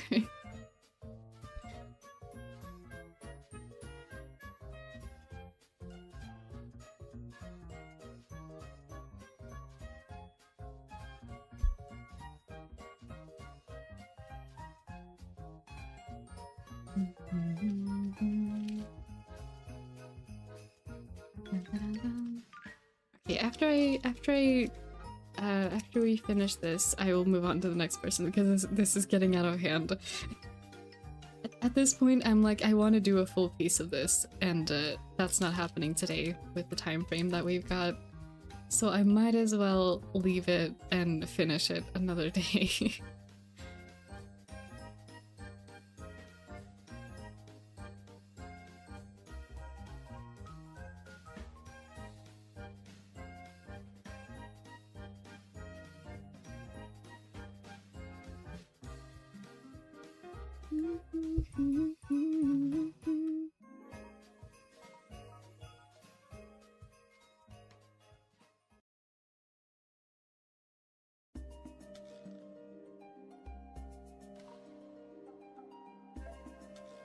I guess actually it wouldn't be visible. I'm just imagining like Twice leaning his head backwards, like snoring really loudly. I feel like you would.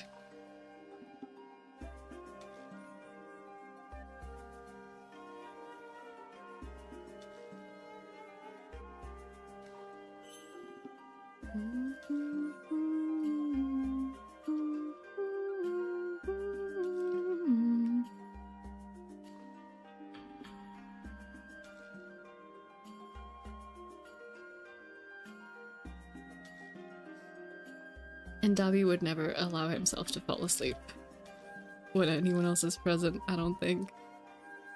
He's too on guard for that.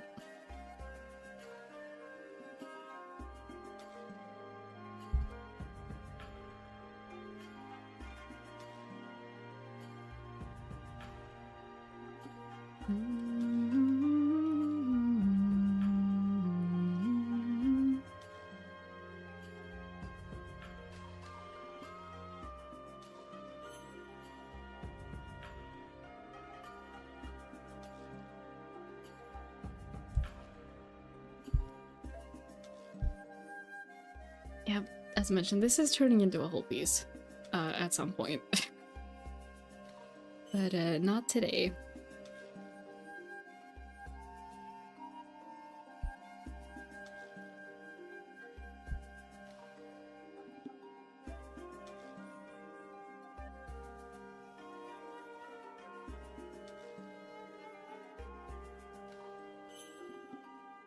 Okay, and someone else is sitting on that other side. I don't know who. Okay. That got way out of hand. We're calling that done for now. I'll get back to it.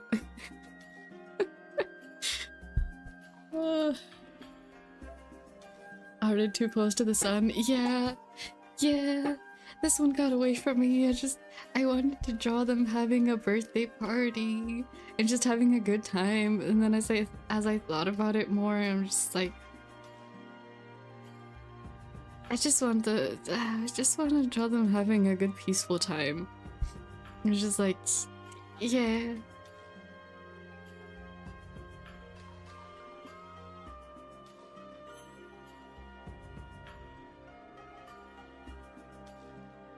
Post birthday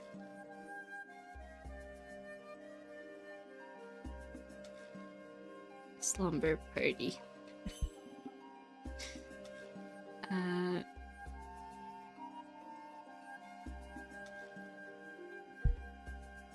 Let's see, it's in April. What day is it?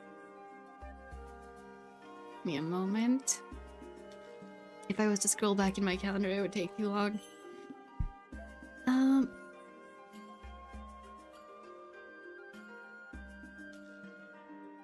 April 4th. Okay. How was just last week? There we go.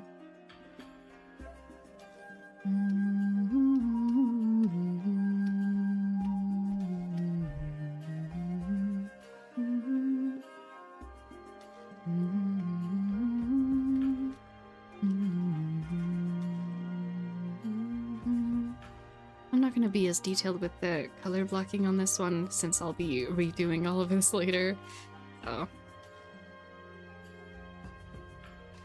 just so you can see what line is part of which person's drawing. There we go, and we'll do like a darker gray for everything else.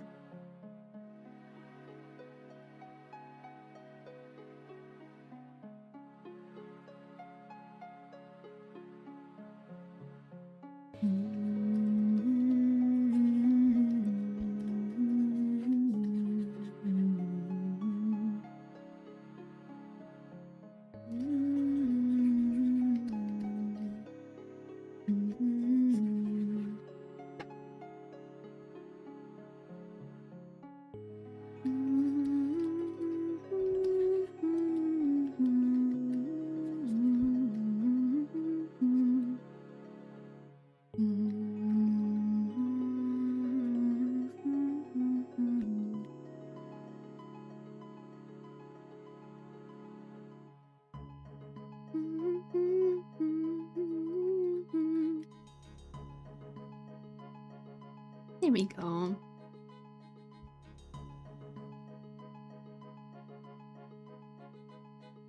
Alright. Next person. Who's up next?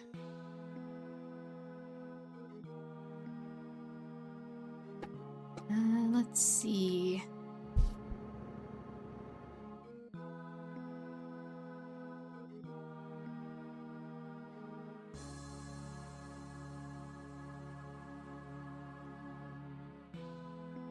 Let's go. It's really fun for like finding inspiration.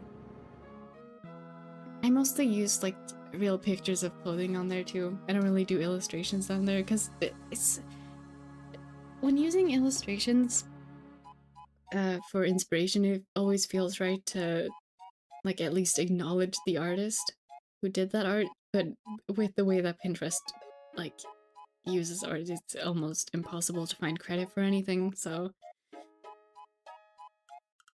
yeah, at least with clothing, you can often find like you can find a place that sells that piece of clothing. If you're really lucky, you can find the designer if you really want to. But yeah, in general, I agree with you. Pinterest not really good. Can I have beef with Tumblr? But let's be real, it sounds like I have beef with every social media at the moment except Tumblr and Blue Sky. Yeah, same.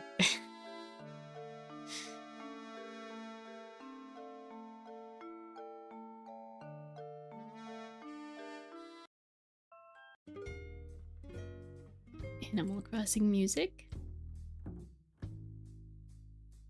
The reason why I have beef with Pinterest is that most of them never credit them, especially Tumblr posts. Clothing, I understand those things are an art in itself.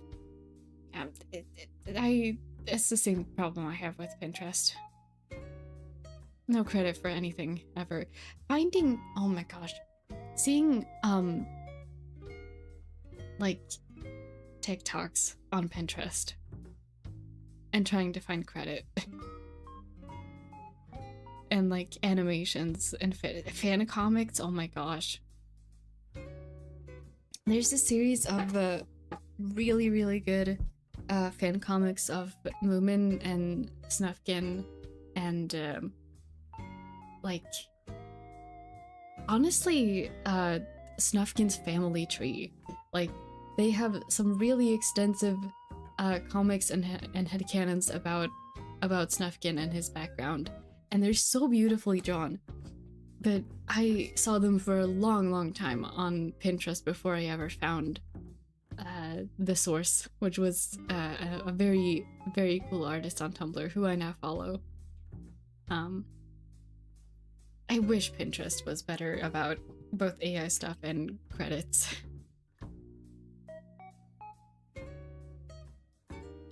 Also, YouTube low-key biased too, because I use YouTube as a video drive and it's the only public thing on my end after I became an internet hermit.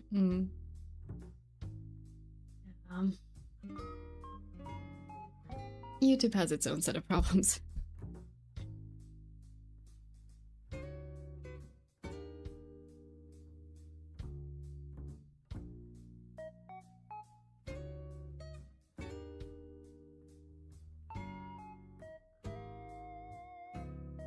Oh, I just got a cool idea for Durin's. I already started Durin's piece. Let me see. Here it is. This is the one I started for. I never finished it because it was way too ambitious. Yeah, but I got another idea that I think might be cool.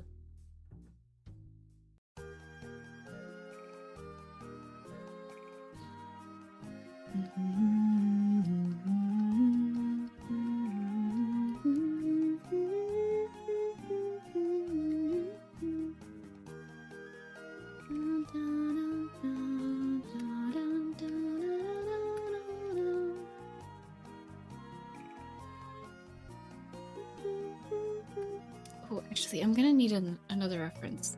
Give me one moment.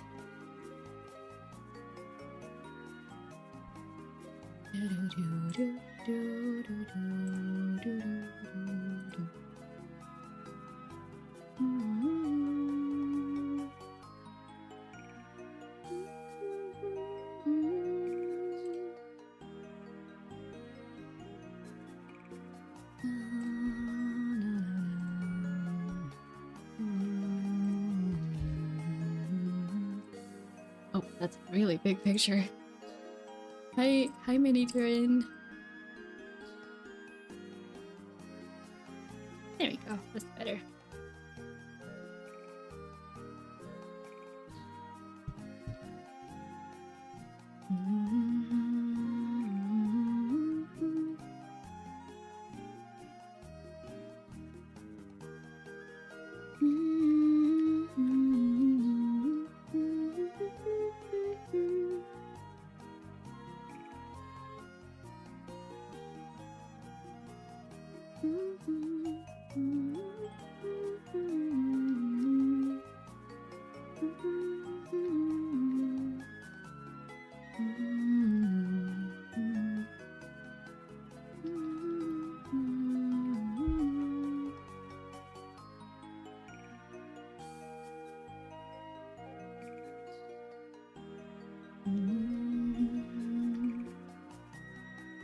Speaking of internet, currently my web dev stagnated, but it's almost complete. Got a chat room set up, guest book, first block. Oh, that's so cool. Almost there, just a few steps left. Yay, we love Durin. My homie loves Durin. I beef with him during early the Dragon's Fine days, but I like to hang with him. Yeah, he's just a little guy. He's just a little guy who wants to do his best. Wants to make friends and learn about the world, and yeah, I love Durin. And this week I have to drop birthday art, website assets, and of course the OC I love hanging in is so work in progress at the moment. You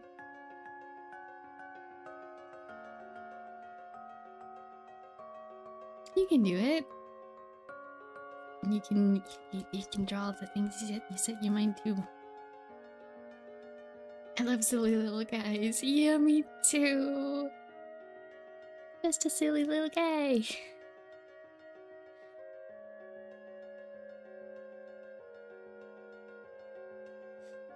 Also, oh my gosh, the found family dynamic that he has with several of my other favorite characters in Genshin. Oh my gosh, I love them all so much. They're wonderful. They're so good.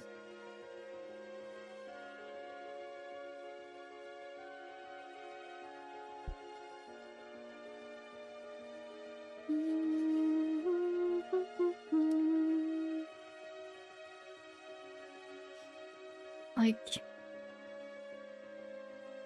oh my god, this was actually in Durin's birthday letter.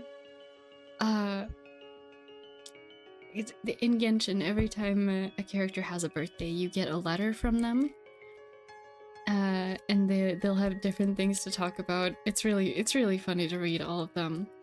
But both of his found family figures, who are both my favorite characters, Albedo and Wanderer, have really complicated relationships with the concepts of birthdays.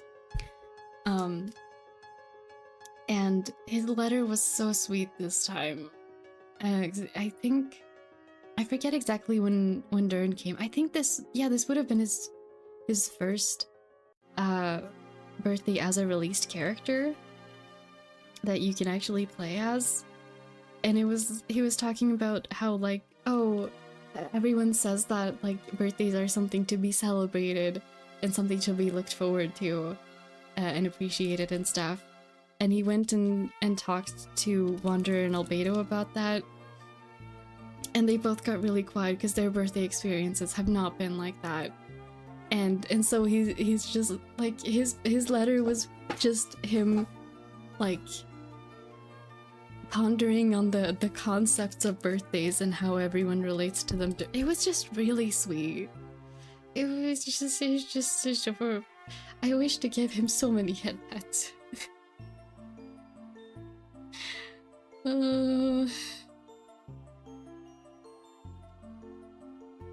He's on my team a lot. It's always wonderful when your favorite characters also happen to be meta. It's great.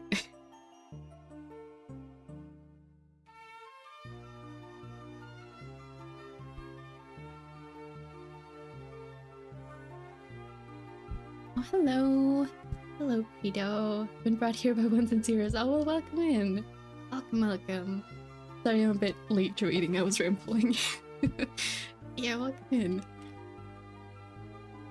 We're doing late birthday arts today. And it's a good time so far.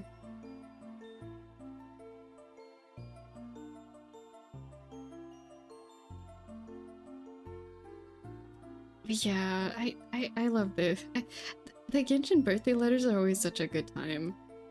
Whether they're, like, heartfelt or just being like, hey, I'm throwing a birthday party and like inviting the traveler to come visit. Or I loved Alhaitham's birthday letter this year because it was really, really funny. He was basically just like, so yeah, I'm obligated to contact you because it's my birthday, but also I finished all of Paimon's paperwork so she can come here and take her like academy exam next week, so you better come to Sumeru so Paimon isn't late for her exam.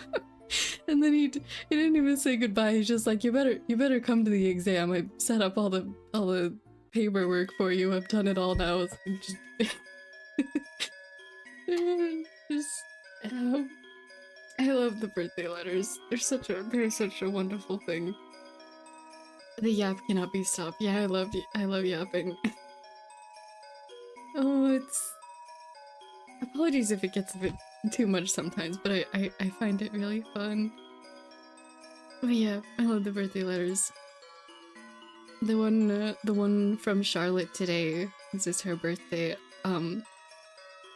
was basically just like, hey, it's been a long time since we met up. You wanna come over for my birthday and have cake and have like a photo shoot?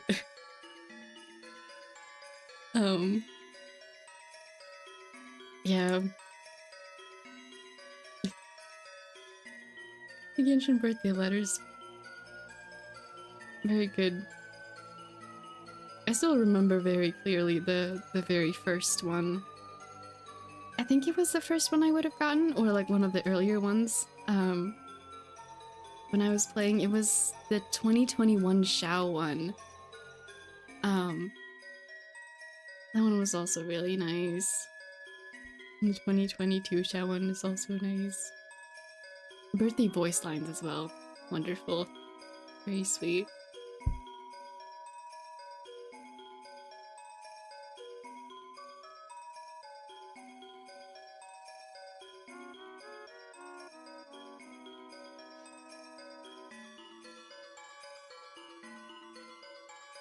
Yep. Thank you for listening.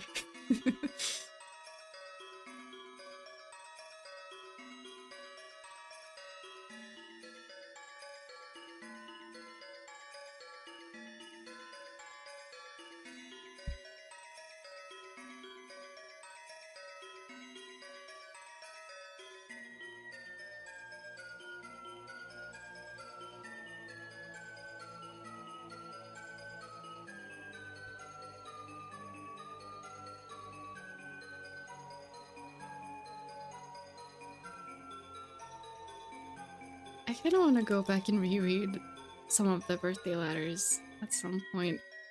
There is one thing about the birthday letters that will haunt me forever, because I play Genshin every day. I've only missed like a couple days, maybe like 1 or 2 days, 1 or 2 days a year or something.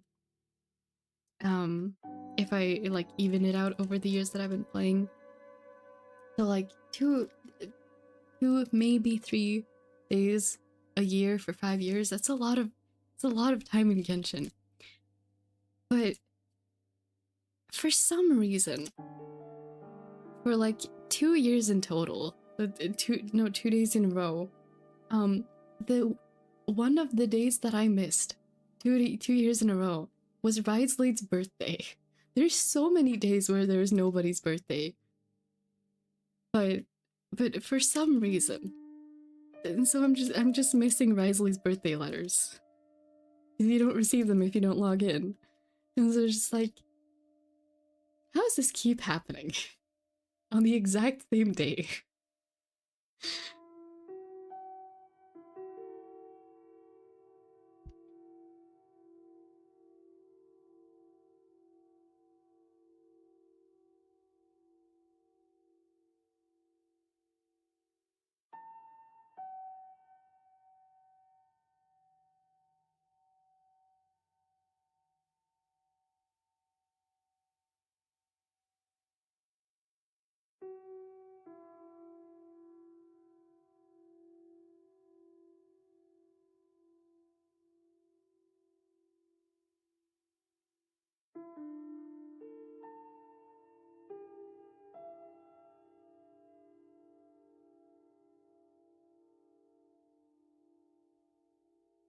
I just realized we don't actually get to see what his tail looks like in this reference. Ah.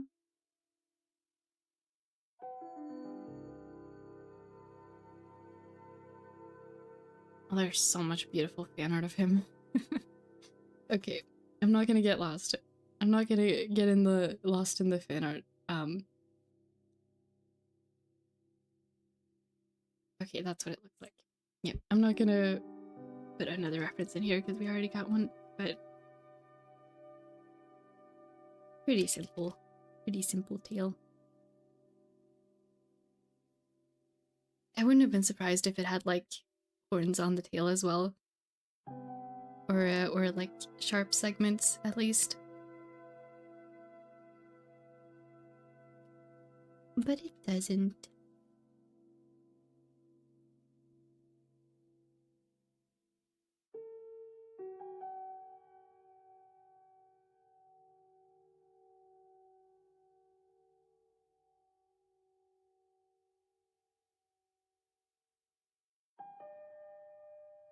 Honestly, I'll probably, if I have the energy and feel like it, I might do more of a render for this one as well. I think it'd be nice.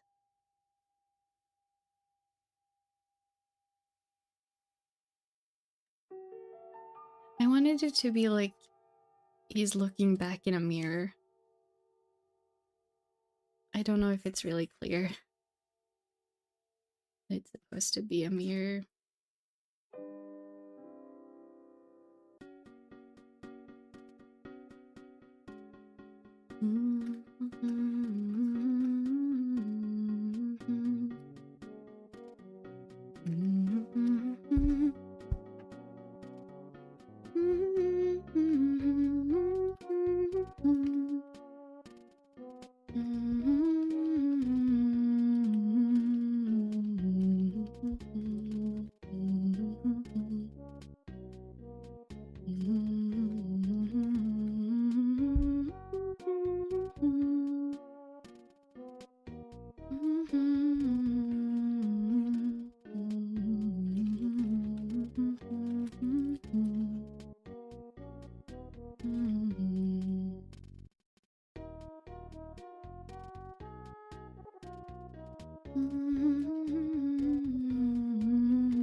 Oh, actually, it'd be kind of sweet is if he's like waving back.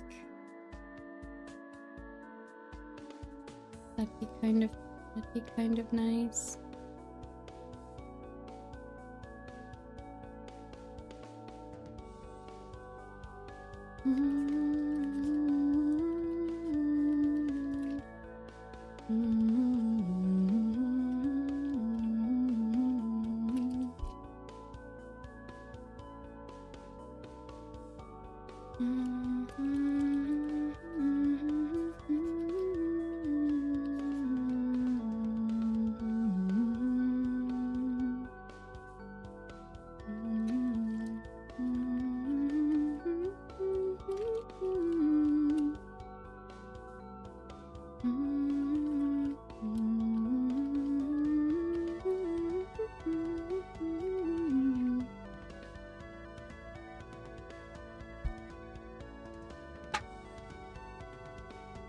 How's this angle gonna work?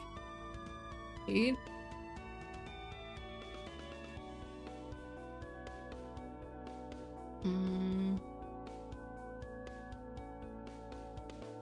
I would have to put the shoulder farther back for this to work.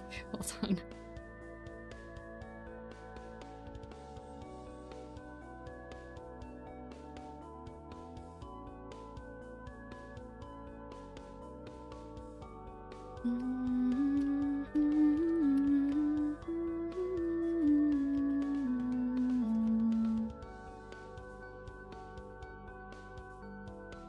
Okay.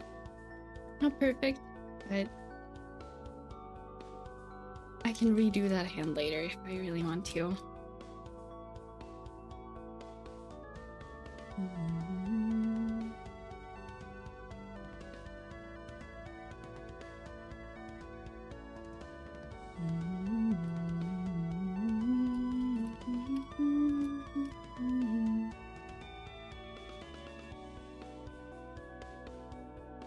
Dinner? Oh, nice. The yap cannot be stopped, indeed.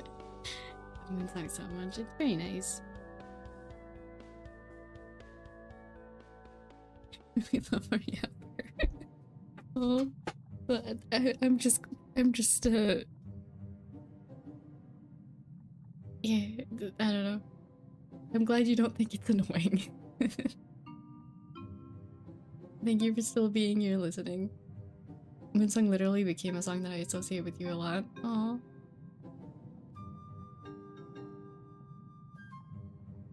Hey, I finally wrote pieces of my story for my OCs. Problem is that it's hard and I only produced 200 words or less. That's still a lot of words. It's cool that you finally got to writing the story though. Yay.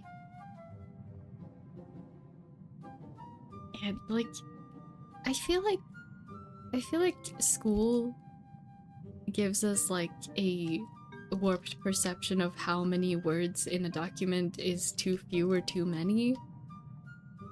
Like, when you're writing something for yourself, you write however many words you want, whether that is like 10 or 500 or 100,000 or 3. And there is nothing wrong with any of those options or anywhere in between. When you write things for yourself, you write it as long as you feel like writing it, and then you're like, yeah, I'm done, and then it's done. Basically, I wrote the interaction between two OCs and I feel fulfilled. Oh yeah! Interactions are the best. Oh my gosh, I love writing interactions. Interactions are so good.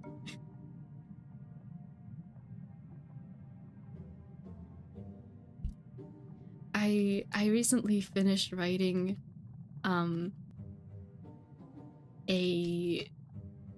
the summary for one of my AU stories for not for my OCs but for different fandoms like thingy, and I want to write it into like a full fic at some point. But it's gonna take me way too long because the summary is 20,000 words. But I had such a good time writing that summary.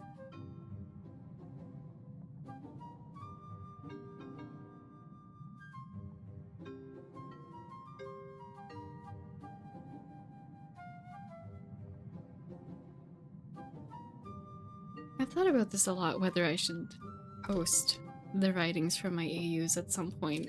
Like, for the fandom AUs for the, like, games and anime and stuff that I'm in, because I have AUs for a lot of things. Who knows if I ever will post it, but I've been thinking about it.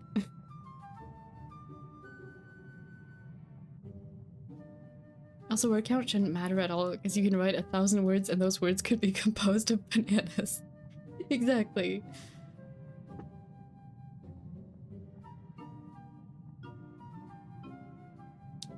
You could have a document of several thousand words, and you could read the whole thing and not be any wiser to, like, anything. You could read the whole thing and then be like, I have no idea what I just read because it was all nonsense. Summary of 20,000 words. It's hefty. Yeah, it was such a good time though, and it makes me happy to reread it. So I can only imagine how happy it's going to make me when I can read the final thing, like, after I've written it, and then I can read it, and then I can make art for it, and then if I ever gain the motivation for it, I will get a printer and print it and put it in my bookshelf. That's the goal. That's the goal. I want a physical copy of all of the silly things I write. And it's gonna take me way too long to get there, but you know, someday. When in doubt, AO3. True. True. If it does go anywhere, it will be AO3. Speaking of AO3, I listened to a new Tedo song and it's about AO3. Oh, what's it called? I want to hear the Tedo song about AO3. I tried writing without Grammarly, and let's say I'm improving a lot more without it. It's great. Hey, kind of like removing a crutch that you don't actually really need most of the time, but you get it because it's convenient. I got rid of Grammarly for like quite a long time ago. I forget why, but it got annoying for some reason. I think, yeah. It was because I mix languages a lot in my writing. So there'll be Swedish and English and sometimes Japanese too. And Grammarly kept saying that everything was wrongly spelled, and I'm like, no, you just don't know what language I'm speaking right now. So then I got it, and eventually I got annoyed enough about it that I got rid of it. Just need to learn how to write without saying her name repeatedly.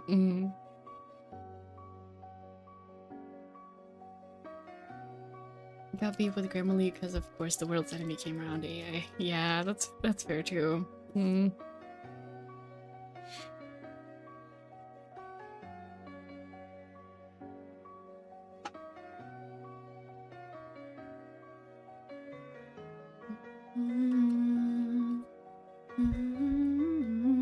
Okay, I definitely should have drawn the mirror on a separate layer because now I can't see my reference.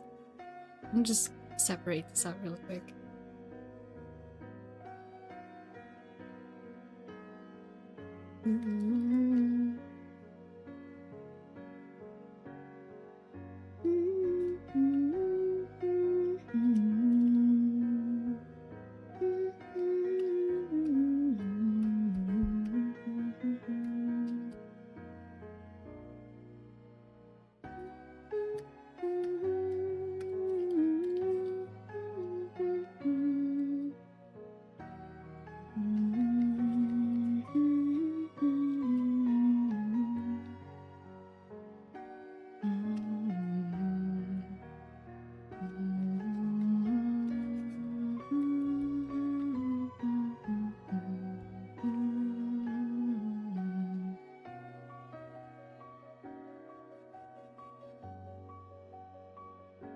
Yeah, I hope the what are they calling it? The AI bubble. I hope that it pops soon. And that that AI gets stops getting used. Oh, time to hydrate. Remember to drink some water and have a good stretch if you haven't in a while.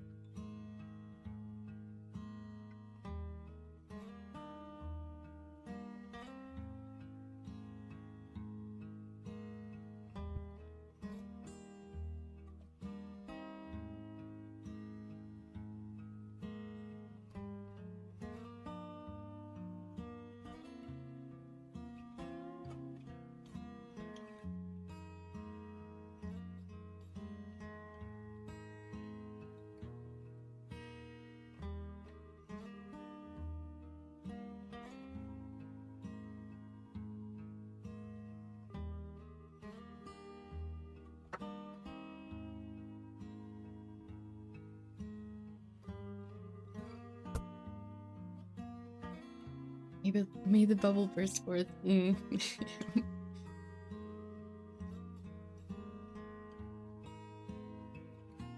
Let's see.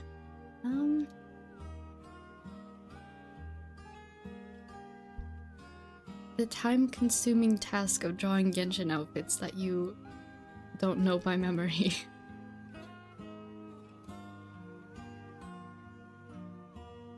I'm not gonna go for all of the details, but I'd like for it to still be like recognizable at the very least. Especially now that I have a reference in front of me.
Darren, your outfit is so cool, but my gosh, how...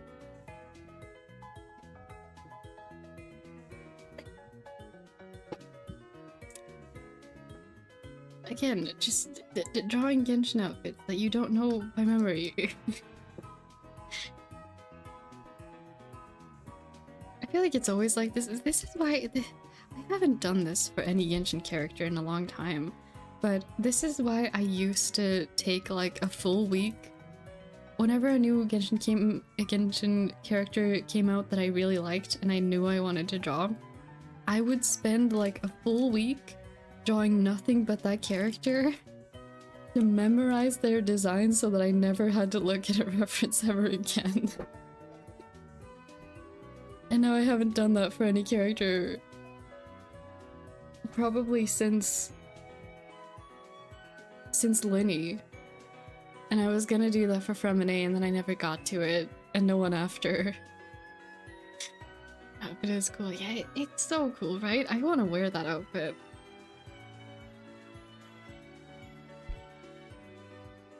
Probably not the most comfortable, but very cool looking.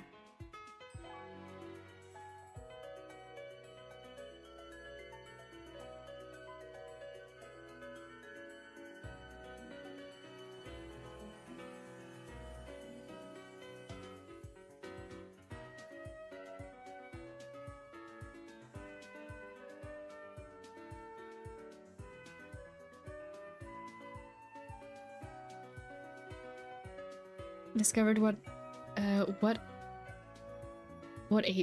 Columbina is, and I see why people like her. Like what she is, or what like the word Columbina is. I know it's like pretty much all Genshin names have some sort of meaning and origin in some history or mythology of some place around the world. I don't actually know where the name comes from. But if you mean like what the character Columbina is, then yeah, she's very cool. Sorry, Columbina herself. I was playing with the words, but no worries. I know that her Fatui title, like all of the Fatui titles have their origins in Italian theater. And so they all play like different theater roles while they're with the Fatui, as far as I'm aware. I'm not super read up on it, but I know a little bit. So I imagine Damselette would have some different meaning in Italian theater, but she's Harbinger, oh my gosh.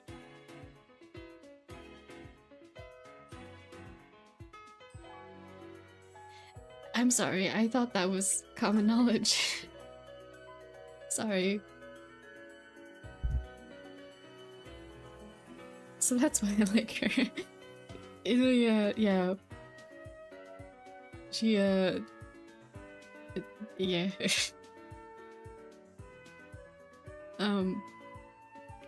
Let's not get into this more. I feel like I'm gonna say accidentally say spoilers, but yes, Columbina, very cool. Very cool, very pretty. Yes.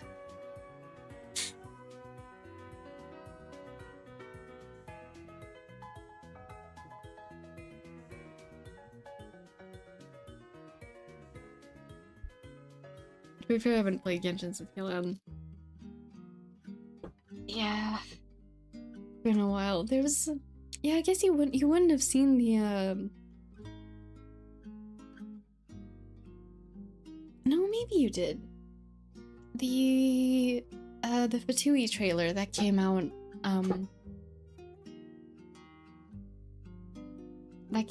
just before Sumeru. That was pretty much around that same time that you would have stopped playing then. There was a trailer, a teaser trailer that was posted by the Genshin YouTube channel, where not all of the Harbingers, but I think like most of them were in that trailer revealed. Some of which have now come to be playable, which is very cool. Looking back at that trailer, it's like very weird nostalgia because it was such a hype thing. Like, oh my gosh, we get to see what all the Harbingers, but not all of them, but most of like what they look like and what they sound like. And that's oh my gosh, it's the first time we saw the Snezhnaya like Harbinger winter coats. They're so cool. I wish they would have that as skins for all of the playable Harbingers. Give Tartaglia his fancy winter coat, please.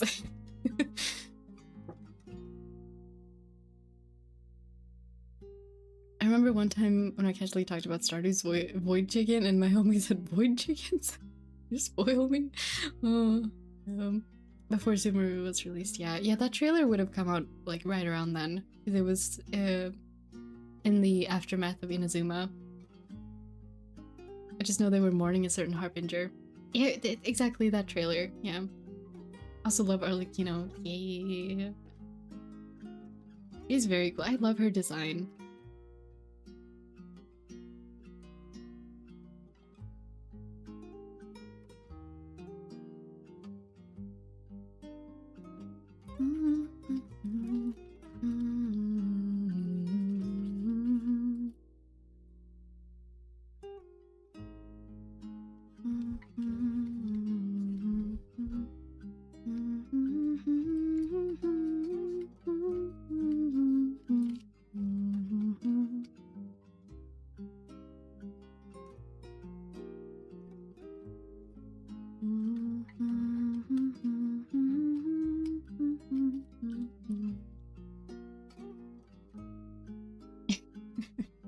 Welcome in, Lucid. Welcome, welcome. How are you doing? Or you're drawing birthday fanarts that I'm late for today. Welcome to the list of characters who've already had their birthdays and I missed them. The dagger stilettos makes me go feral. Yeah, the Arlecchino's shoes is certainly a choice. The fact that she can run and like fight with her giant scythe. Imagine the strength and the balance required to fight with a giant scythe while in like knife sharp stiletto heels. A lot of strength and balance and control required, I imagine. Yeah, how are you? I'm alright, thank you. Yeah, you're doing okay. She's a harbinger, of course she can.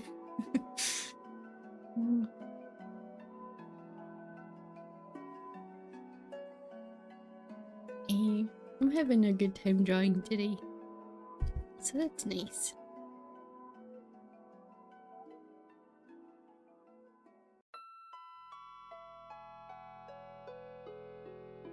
I remember my friend goes feral over Senora. Oh, yeah. I remember that too. At Genshin's release, the amount of people going absolutely insane over Senora. I wish her lore was more like well known about, because it's really good, and her backstory has actual like lore implications, but it takes like effort to find it. You gotta go read the descriptions of the artifact sets to find that out.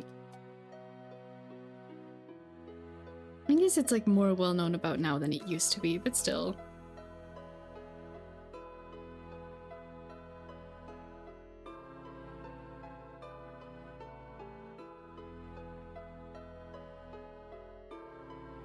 Dude, it would have been good, yeah.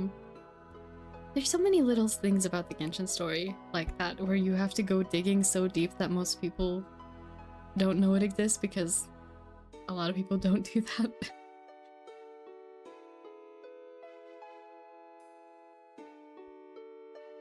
Majority of people, I don't think, goes and reads every single one of the in-game Genshin books that are actual, like, short stories.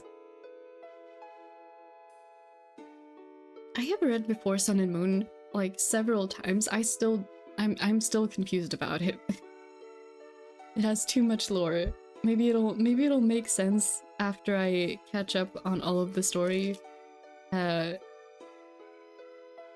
Maybe after I get past Nodcry. Maybe then I can reread it and have it make sense. Who knows? Oh my gosh, another thing.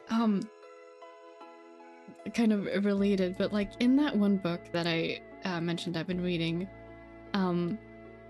it is all like Genshin lore, but like reworded for that specific fic.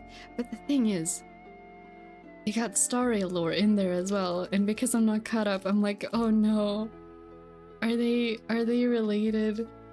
Am I gonna have to go back and play Star Rail after Genshin's story finishes?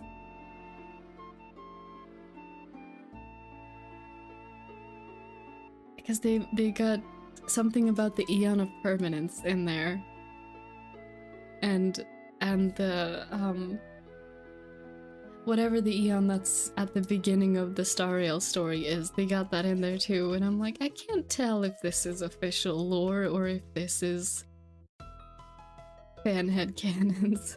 It's too well written, I can't tell.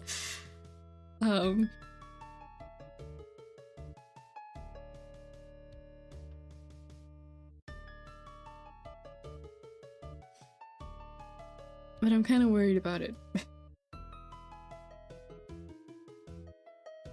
Because I know Star Rail and Honkai Impact 3rd have They're like alternate universes of each other.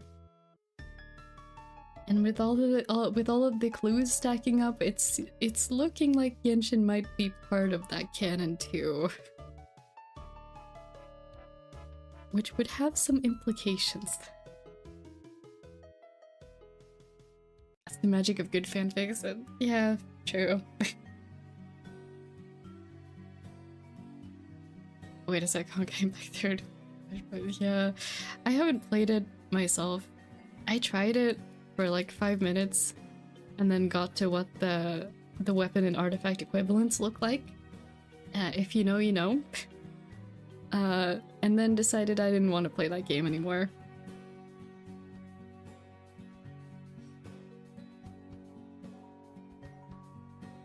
So I'm really hoping that I won't have to. Else I'll just find like a YouTube lore documentary or something. I know the lore a bit, and I was like, yeah. I know some of the characters in both in Honkai Impact 3rd and Stariel and Genshin, like they share character names, and some of them share appearances. Like they do. It does feel like they're supposed to be alternate universe, like versions of each other. Can't handle that emo damage. Yeah, then there's characters in Stariel that are canonically the same characters as in Honkai Impact 3rd that got like thrown through a portal or something, or time shenanigans that ended up in Stariel, like Welt in Stariel, and who else? One other character.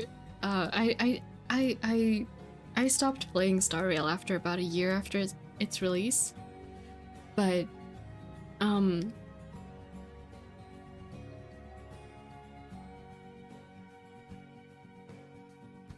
I just keep thinking like the Skirk equivalent, but one of the characters in Penacony, Acheron, yes. Acheron met with Welt, and they were both like, oh, you're also from the alternate universe. And it was just, yeah, Sakura and Miko, yeah. And Raiden, there's a Raiden in Honkai Impact 3rd too, and there's a Raiden equivalent, but she doesn't share the name as far as I'm aware, in Stariel.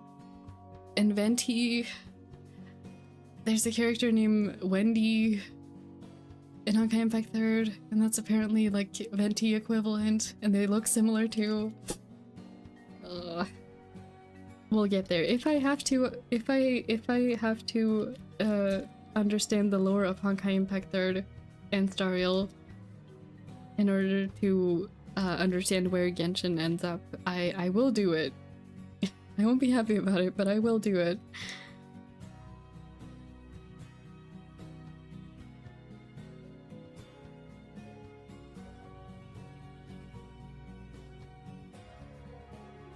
I will say, like, as a player of the games who only enjoys one of the games, it's kind of annoying, but I totally understand wanting to do that from a writer's perspective.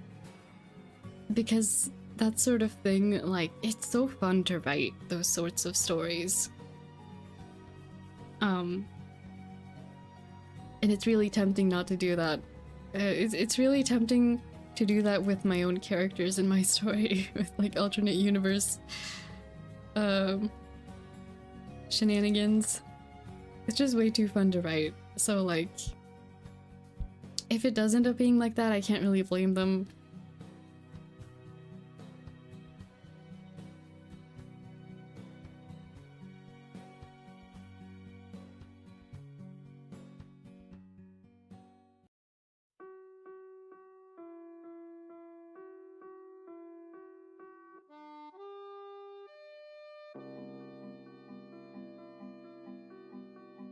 Alright. I feel like we've done Durin justice here. Even if it's not 100% accurate. Oh, we are missing the tail though. Wait.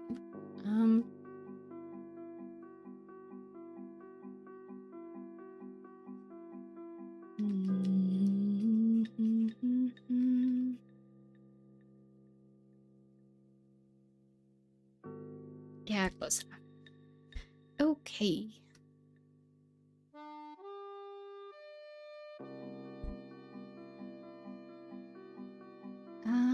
Okay, let's do it this way.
I actually like how that one turned out. I feel like we're having a good art day. I actually like how a lot of these are turning out. Okay.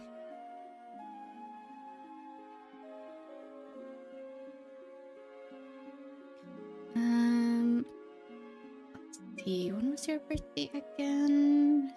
13th.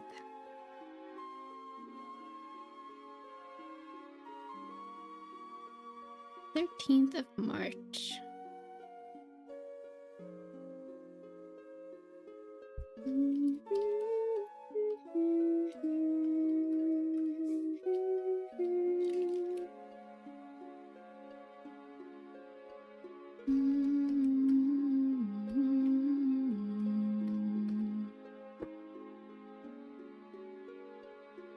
All right.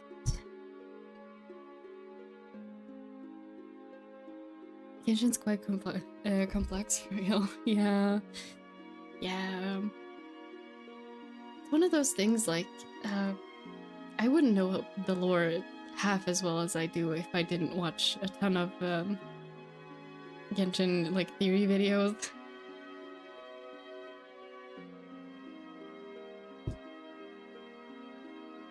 Let's see. I don't think we have enough time to do a complete piece for one more. We could do a quick doodle. Let's do a quick doodle of that the idea that I had for Levi or Levi. Not Attack on Titan Levi. I feel like that's why like I feel hesitant calling him Levi, even though that is technically his nickname. Because if I just say Levi, everyone's gonna think it's Attack on Titan Levi, and it's not. Oh wait, I need a sheep reference. Hold on.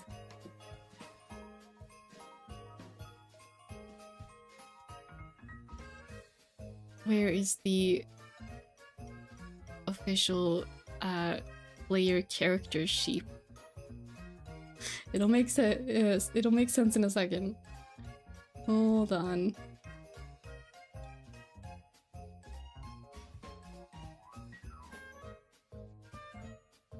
Okay, found it. There it is. That's your player character. In Obey Me, you get to choose your sheep, and then you are a sheep. Do I still have my birthday art of him from...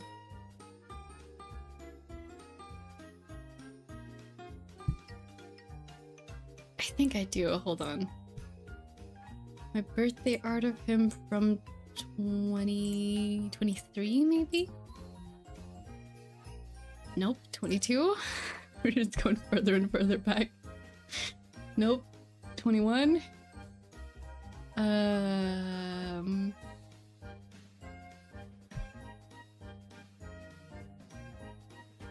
Yep.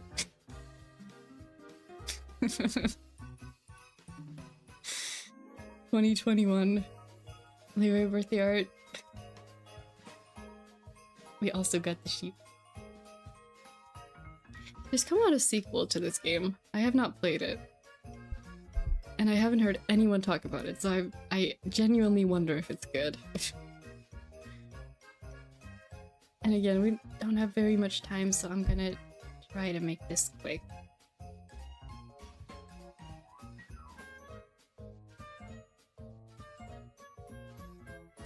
I kinda wanted to draw him in the...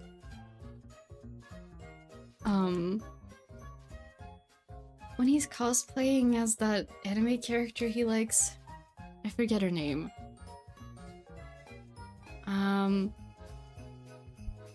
She's like some sort of magical girl.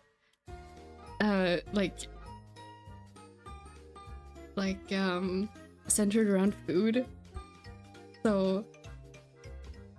yeah, it's just funny.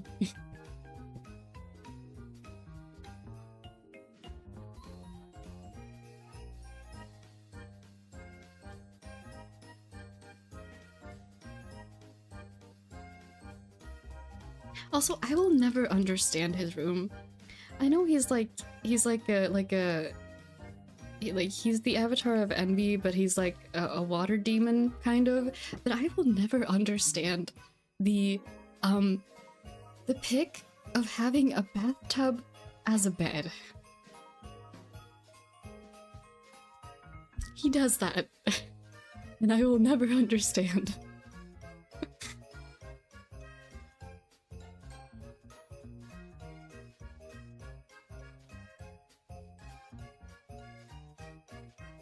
Okay, and this is us. We are, this is the player character. We are sheep.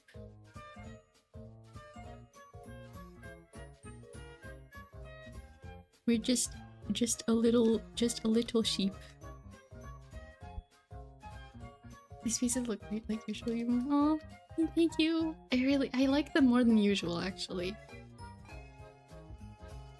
Which I'm very happy about.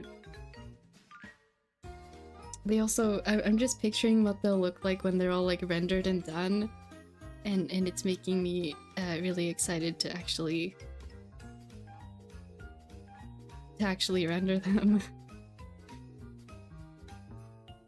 I really like a lot of the OC pieces we did last time too. We've been having good art days on stream lately. That is... Bro, why would you love bathtubs for bed? That sounds like what a mermaid would like. Yeah. Do they have... Hold on. Hold on. I had the wiki open specifically for him and the other characters from this game. Because I wasn't sure what outfit I wanted to draw. Do they have a reference of what his room looks like? Because you do get to visit all of the characters' rooms.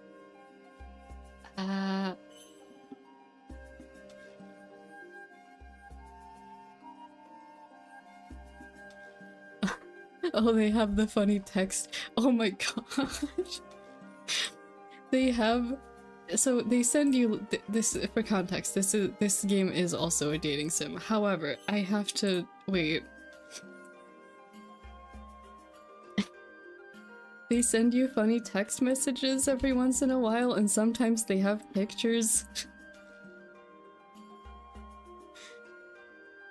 This game has humor.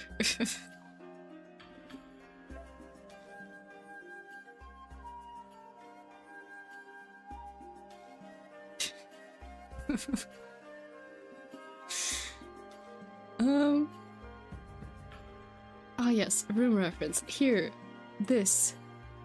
It does look really cool from like an artistic perspective, but could you imagine living in this room where the bathtub is the bathtub is your bed? You got cool jellyfish, you got a whole aquarium, and you got your gaming setup and all your anime merch, and then just a bathtub.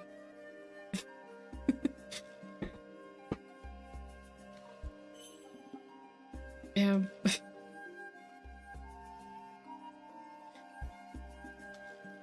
Hello BP, welcome in. Sorry if this is a weird note that you've entered on, but welcome in, welcome. Just noticed something, you really like dating sims and visual novels. Yeah, I haven't played them in a long time.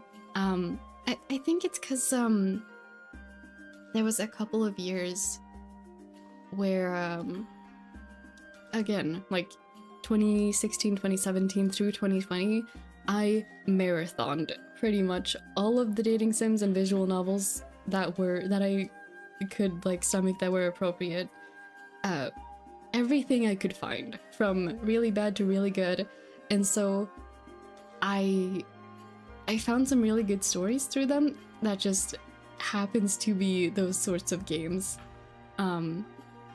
Honestly, if I were to go through like the games that I have most time spent in, where you can't see the stats, Sims 3 and like an endless variety of visual novels would probably be my most played games. Yeah.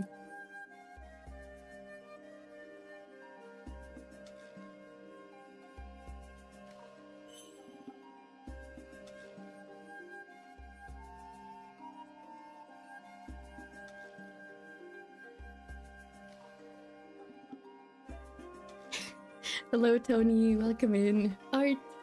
Indeed, we do got art today. I got my references here. We're doing fan art for some of the characters I like whose birthdays I missed. I usually do birthday fan arts for a lot of my favorite characters, and these are all the ones I missed over the past month or so. Yeah, welcome in.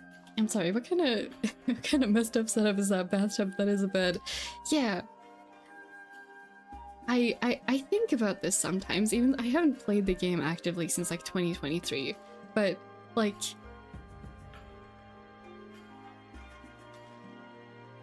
some of the rooms that the characters have in this game.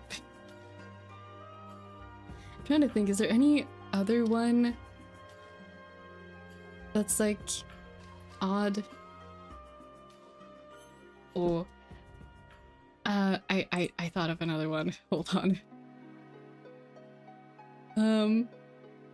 So the name there is no good nickname for this character as far as I know. So it's gonna sound weird when I say this, but Satan's room in this game is also very unique. Hold on, let me find it. All of the characters are named after demons. Before anyone points that out, it's just a fact to accept. It's just the way it is. So saying anyone's name from this game when you haven't, like, when speaking with people who haven't played the game is kind of an odd experience. Just kind of, yeah. Yes, here it is. Like, it's not a bad room, it's just a very eccentric room. Like, look at this. Do you want to live in a library, like, practically inside the books?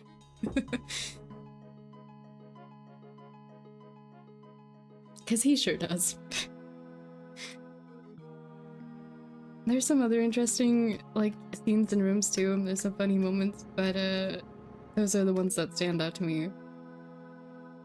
Like, Asimov's room is cool too, but the unique thing about his room is that, like, he's the only one out of everyone in the whole house who gets to have his own bathroom, and it's like a giant bathroom. Like, the bathtub is the entire floor. It's basically a pool. And he just has that, like, connected to his own room, and no one else is allowed to use it.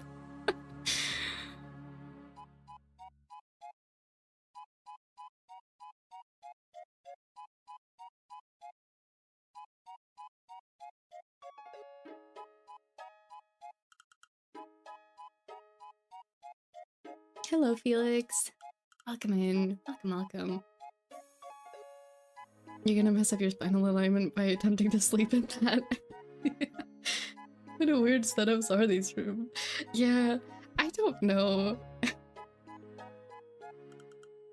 I don't know. I genuinely kind of, like, really want to ask.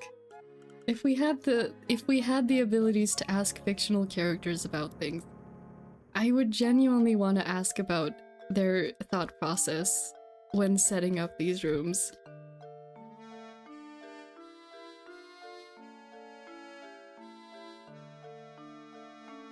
Who did they pay to build this? The literal prince of the underworld in canon. Like, they are the embodiment of the 7 deadly sins, and they're like the school prefects in the story, but they are like also Lucy, who's the oldest brother, is like best friends with the prince of the underworld who runs the school, and so I guess they just like pulled in a couple favors. They like just be like, hey, can we like have the most unique dorms? Because there are other like dorms that you get to see too, some of the like visiting angels and stuff, but their rooms are very normal.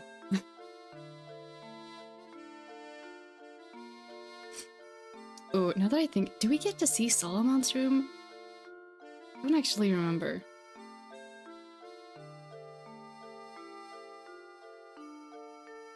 I feel like his room would be spooky. He's kind of scary. He's kind of scary in game. Very, very, very chaotic without most moral codes.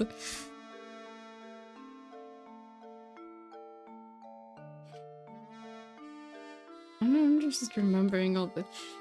There were characters that were introduced after I like stopped playing regularly too, so there are some characters I don't really know well. Like, I'm pretty sure Raphael was a character that got introduced later. I know nothing about him, but he showed up, and he's there now. Now they looked at every room and said, random shit, go. Yeah.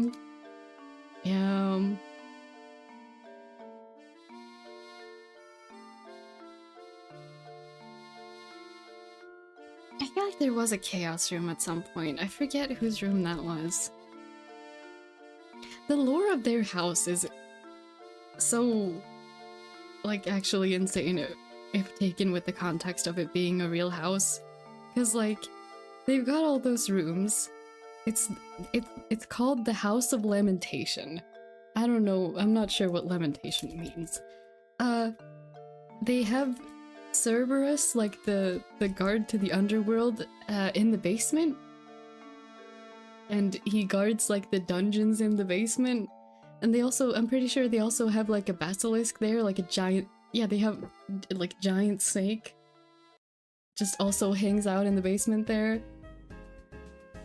And they all have their own rooms. And there's like jail bars to the attic. It's the weirdest house. It's the strangest house that they've chosen to live in.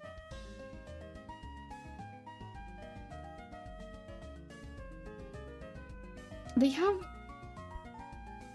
a freaking astrology room with like a glass dome ceiling with a telescope to look at the stars. Just casually in the house.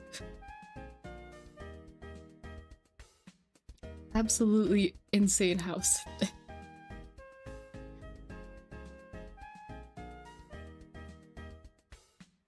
And the shenanigans that they get up to.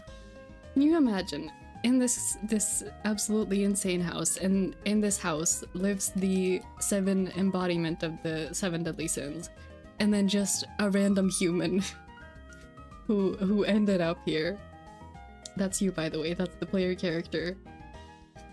And like, and they bicker and fight like siblings do, but they all have demonic powers, so the sibling shenanigans does tend to get extremely out of hand.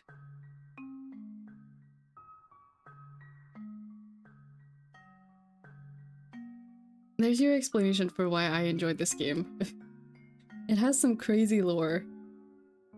It does have romance. It is technically a dating sim, but my gosh, the lore is brilliant. That is not a dang house, that is another plane of existence, and the contractors are making hella bank right now. Probably, yeah. I don't know who technically owns that house. It's an interesting question. Who is keeping track of the finances in the demon world in this universe? Because it definitely isn't the prince. He is not good with finances. Maybe his butler. Maybe, but I doubt it. He's too busy baking cake and keeping track of the... His butler is Barbados, who like keeps track of the universe, the multiverse timeline. So sometimes he just randomly shows up and just knows things. It's weird. He's probably not doing the finances, he's too busy with that. The prince is definitely not doing the finances because he's too busy skipping all his classes because they're boring. Who is doing the finances in this world? I don't know. Went out to throw out garbage. What happened? We're talking about the absolutely insane lore of the world of Obami. It is... It's so insane, oh my gosh. And we're not gonna even get into the... It'd be heavy spoilers too, the shenanigans that got the player character there in the first place. That is also a crazy piece of lore. Shenanigans. Just like extremely unlikely chain of events.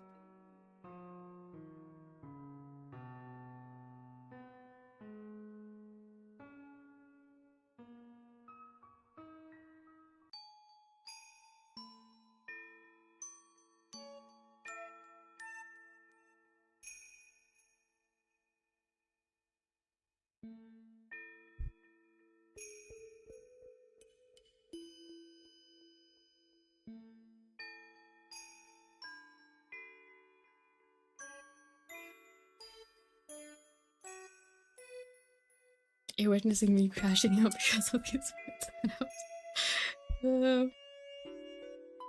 Yeah, did you see the other room? We got another room in here. Crazy library room. He has so many cats in here, by the way.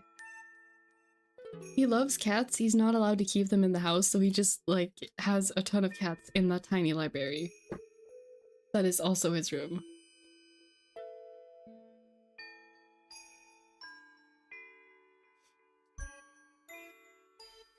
Meanwhile, I'm just drawing a black hole for my web dev stuff. Start with something simple.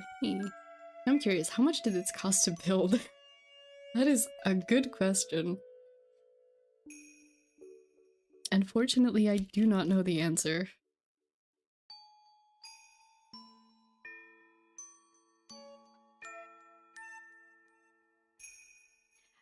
Actually, maybe Lucy, like, built it himself, now that I think about it. Because in the lore, like, there's still angels that fell, and you get to, like, hear the story of how and why they fell. Which is interesting. But then he became really good friends with the prince. Which I haven't been naming by name because I forgot. I'm sorry. What is his name? Oh my, right. His name's Diablo. That's why I forgot. Yeah, there's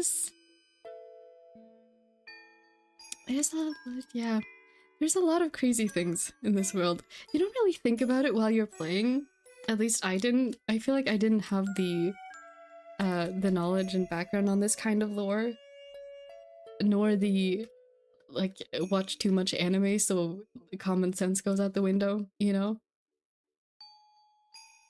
So I didn't really react to it much while I was playing, but now thinking back on it, like, the lore of this game, it's kind of insane.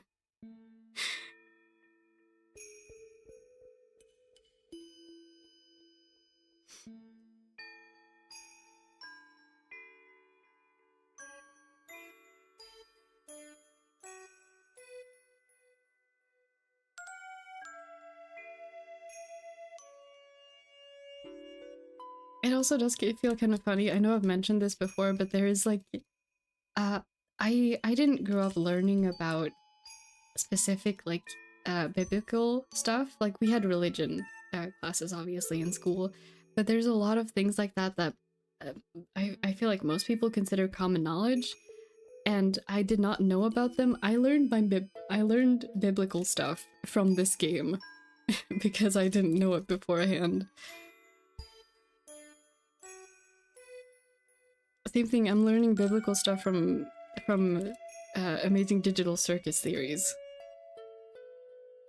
Which is definitely not the source material that you're expected to learn it from. Say that.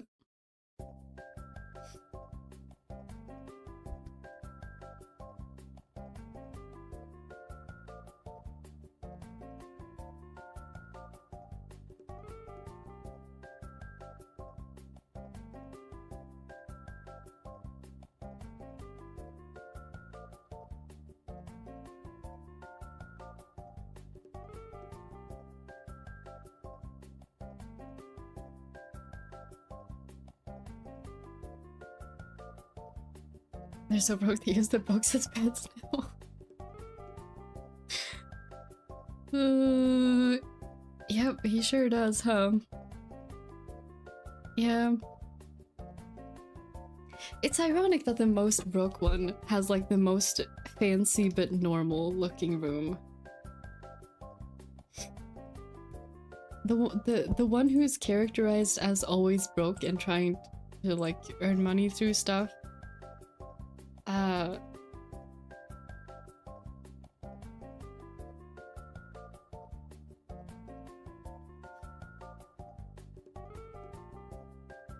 Hold on.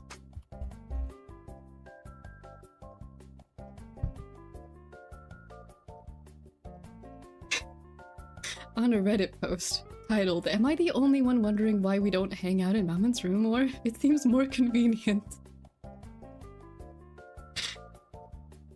And this is his room. And it's true, we don't hang out in there. Nobody but he does. And he is, like, one of the most, like, it is rich and fancy, but in comparison, it's more normal. Agreed from the Bible. They got to be broke as hell because each room of that house, if you could call it that, is so gosh dang random. Moreover, the taxes gonna be through the roof. Yeah. I wonder if they pay taxes in the underworld. Like, who would they... I guess they would have to. But they would just pay it. Like, they're best friends with the one who they would pay it to, so... Learning the Bible from Digital Circuit is actually unexpected, but yeah, the whole thing with Cain and Abel, that's apparently a digital circus theory. I had to Google what that was, because I never knew that story. And now I know it a little bit. But I've probably forgotten most of it already. I haven't actually read it, I just did a quick Google search, but like tons of stuff like that I just never learned. Like there's from this game again, like there's a very significant character to the lore and like the motivations of a ton of the characters named Lilith. And apparently that's a character in Bible stuff too. That I didn't know nothing about, so I had to Google that after, like, I went through the lore and was very confused about things, and then I Googled it and was like, oh, okay. The setup is mostly okay, but the only problem I have, let me open up the picture again. Only problem is, why is there a garage at the top of the staircase? That is true. There is a garage door there too. I have no idea if that actually opens up outside or if that car is just stuck inside. To be fair, I grew up with the Bible stuff, so it makes sense why I get depressed that people learn that here and there.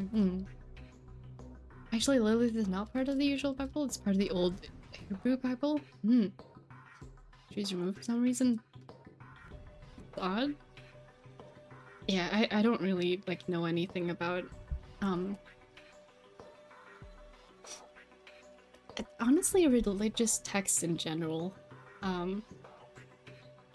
But when it comes to, like, Christianity and, Judaism and, like, the differences in texts and stuff, I don't know that stuff.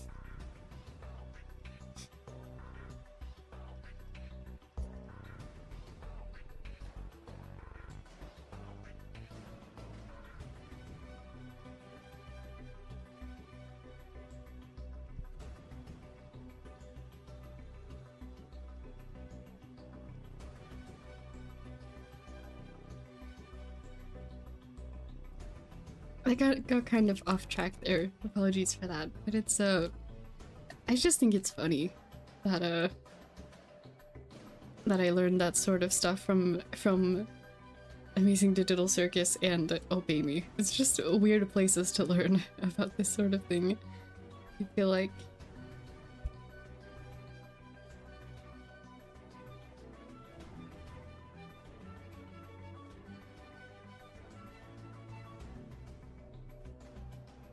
there's no context for why we are a sheep. Like, at all. We're like, the main character is supposed to be human, but all of the representations of them in any physical form, like in any visual form, is always as a sheep.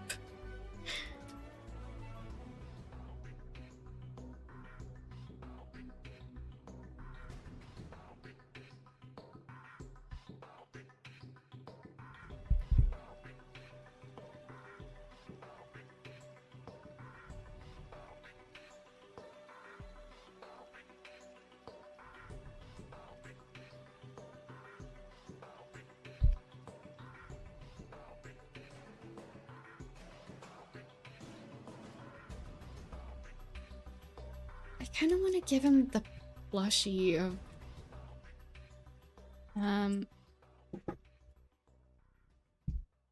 there's this one like mascot character from the anime he likes. Oh yeah, Ruri-chan, that's the name. Yep, there we go. So happy with this magical girl figurine. What's the name? It's like a dessert food plushie. Hold on. Gallery. I'm putting way too much effort into this, but that's just how it is now. I have accepted it.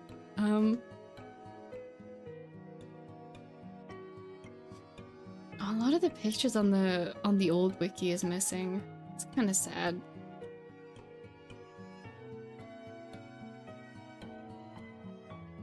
Oh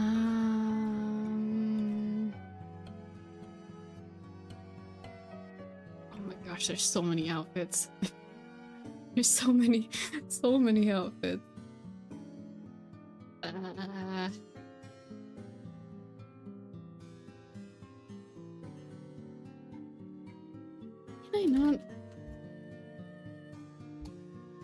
Can I not find this?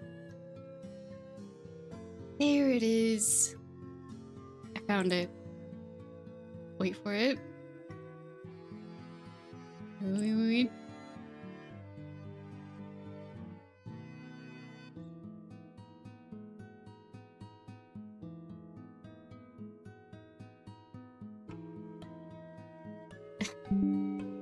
That was my computer noise. I took a screenshot.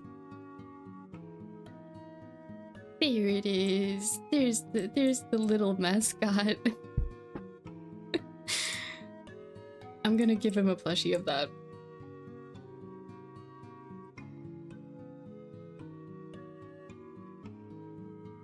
Sorry I'm taking a long time with this. I'm just genuinely having a good time.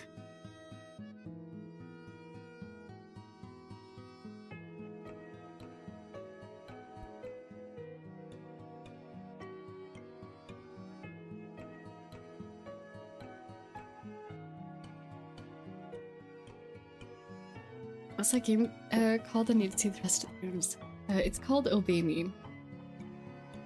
These are all from the original game, by the way. There are 2 more.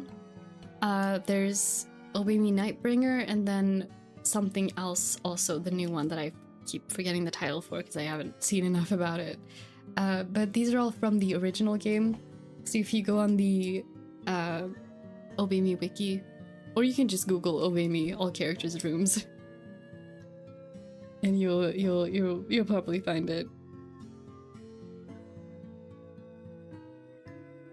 There are some normal rooms too. It's just the weird ones are way more memorable.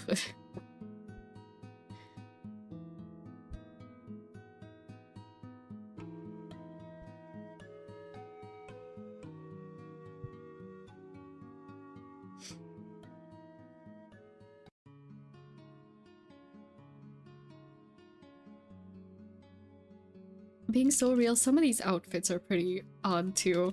Like, even the one I took for reference now to draw. Even this one's pretty weird.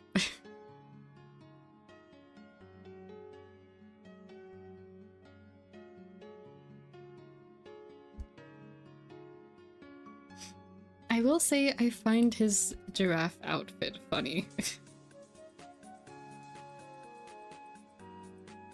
They got some pretty weird outfits, and then some pretty normal outfits, and then they're just some really funny outfits. Like, this character in particular has both, like he has his normal everyday outfit, and this is his demon form. But then they also have, like, they have a never-ending, a seemingly never-ending like gallery of, or wardrobe of themed outfits, and most of them do have lore reasons to be there. Like, you gotta play the event to know. I don't remember, but I do think it's funny that this guy in particular has both like a shark kigurumi and a full-on giraffe outfit. And who knows what else. There's a very, very long list. Look it up if you're curious. There's too many. I will say the oh my gosh, what's they called? The angel outfits, where they were like temporarily reverted to what they looked like before they fell. The dress that Asmo is wearing, I wanted that dress so bad when I was playing the game. It's just pretty.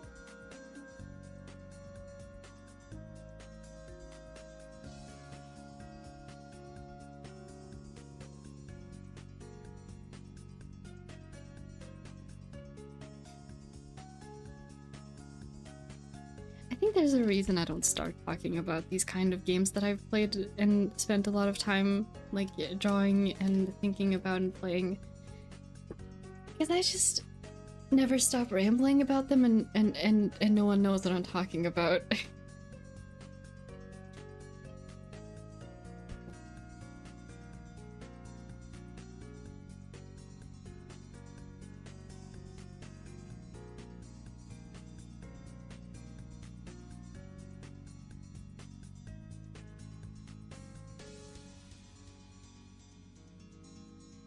Never heard or seen the game, but one of my homies takes intro from it, mainly the seven Deadly Sins part over all the rest of the original.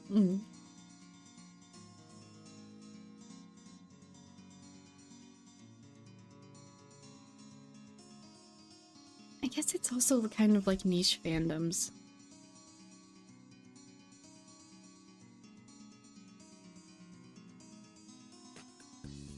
Now I got questions, because everyone else's rooms are somewhat normal, but these individuals in particular got the most cursed setups I've ever seen. Yeah. You see what I mean about it? It's just like they choose to live like this. They chose this. They saw the normal rooms and was like, no, you know what? I don't really want that. I want my room like this. Certainly some unique choices that they've made. There's a thing too, I never got to this part of the story. I gotta get there eventually if I ever pick the game back up, but like, that bathtub floods at one point. Like he just floods the whole first floor of the house.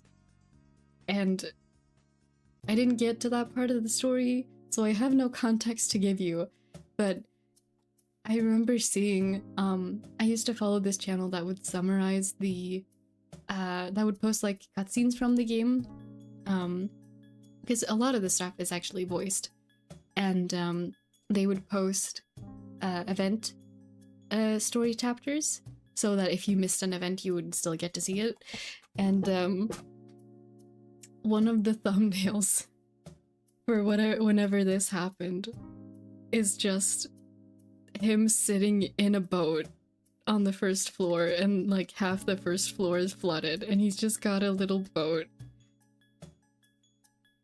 because he flooded the first floor of the house with his bathtub bed. And I still think about that sometimes. I'm like,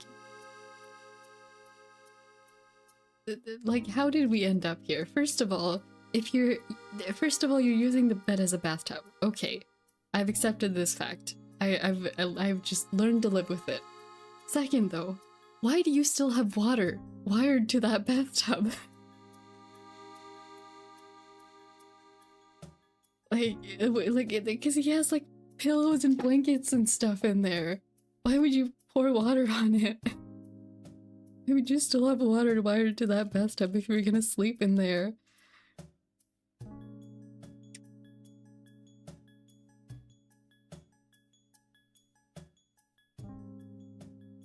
Yeah. There's just a lot of really cursed things about this house.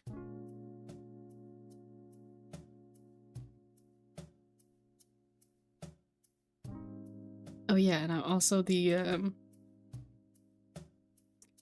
fact of like everyone wearing gloves all the time, so now I have to draw gloves.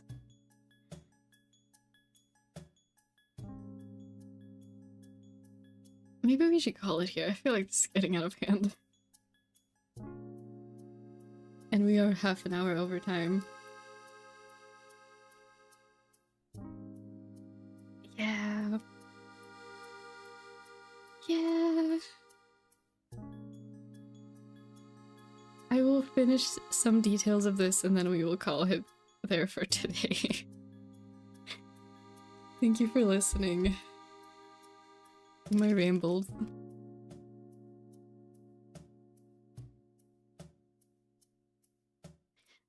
When you were looking at pictures of the house, did you find the bathroom that is a pool?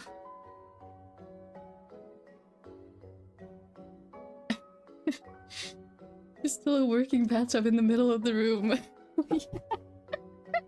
Exactly. Like how did we get here? How? Oh, yes, he did find it. Okay, good. I'm glad. I want to see a floor plan of this house. Because Barbados, the logic one, the butler of the prince, is going to look at the layout of the house and be like, "Are you sure we approved this? Are you absolutely sure?"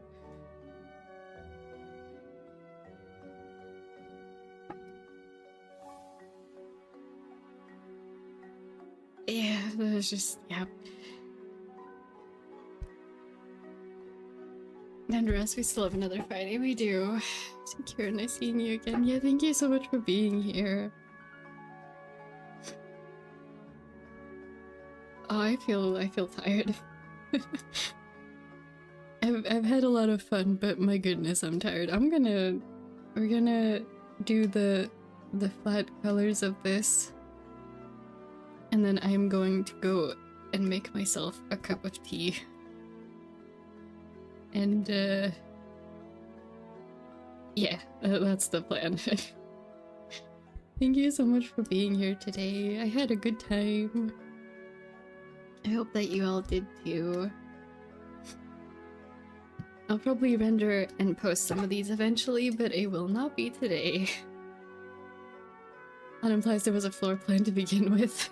True. Very true. Yeah. Oh, I forgot.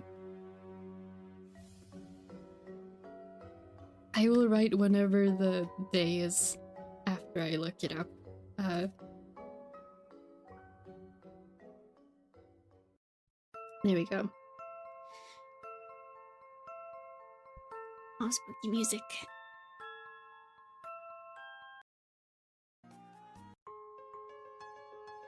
But yeah, we will call the stream here.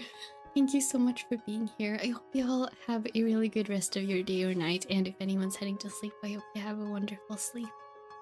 And yeah, we may have gone a little bit overboard today. This has been a very productive stream. We can say that at least. Yeah, thank you very much. I will see y'all next time. Yeah, let's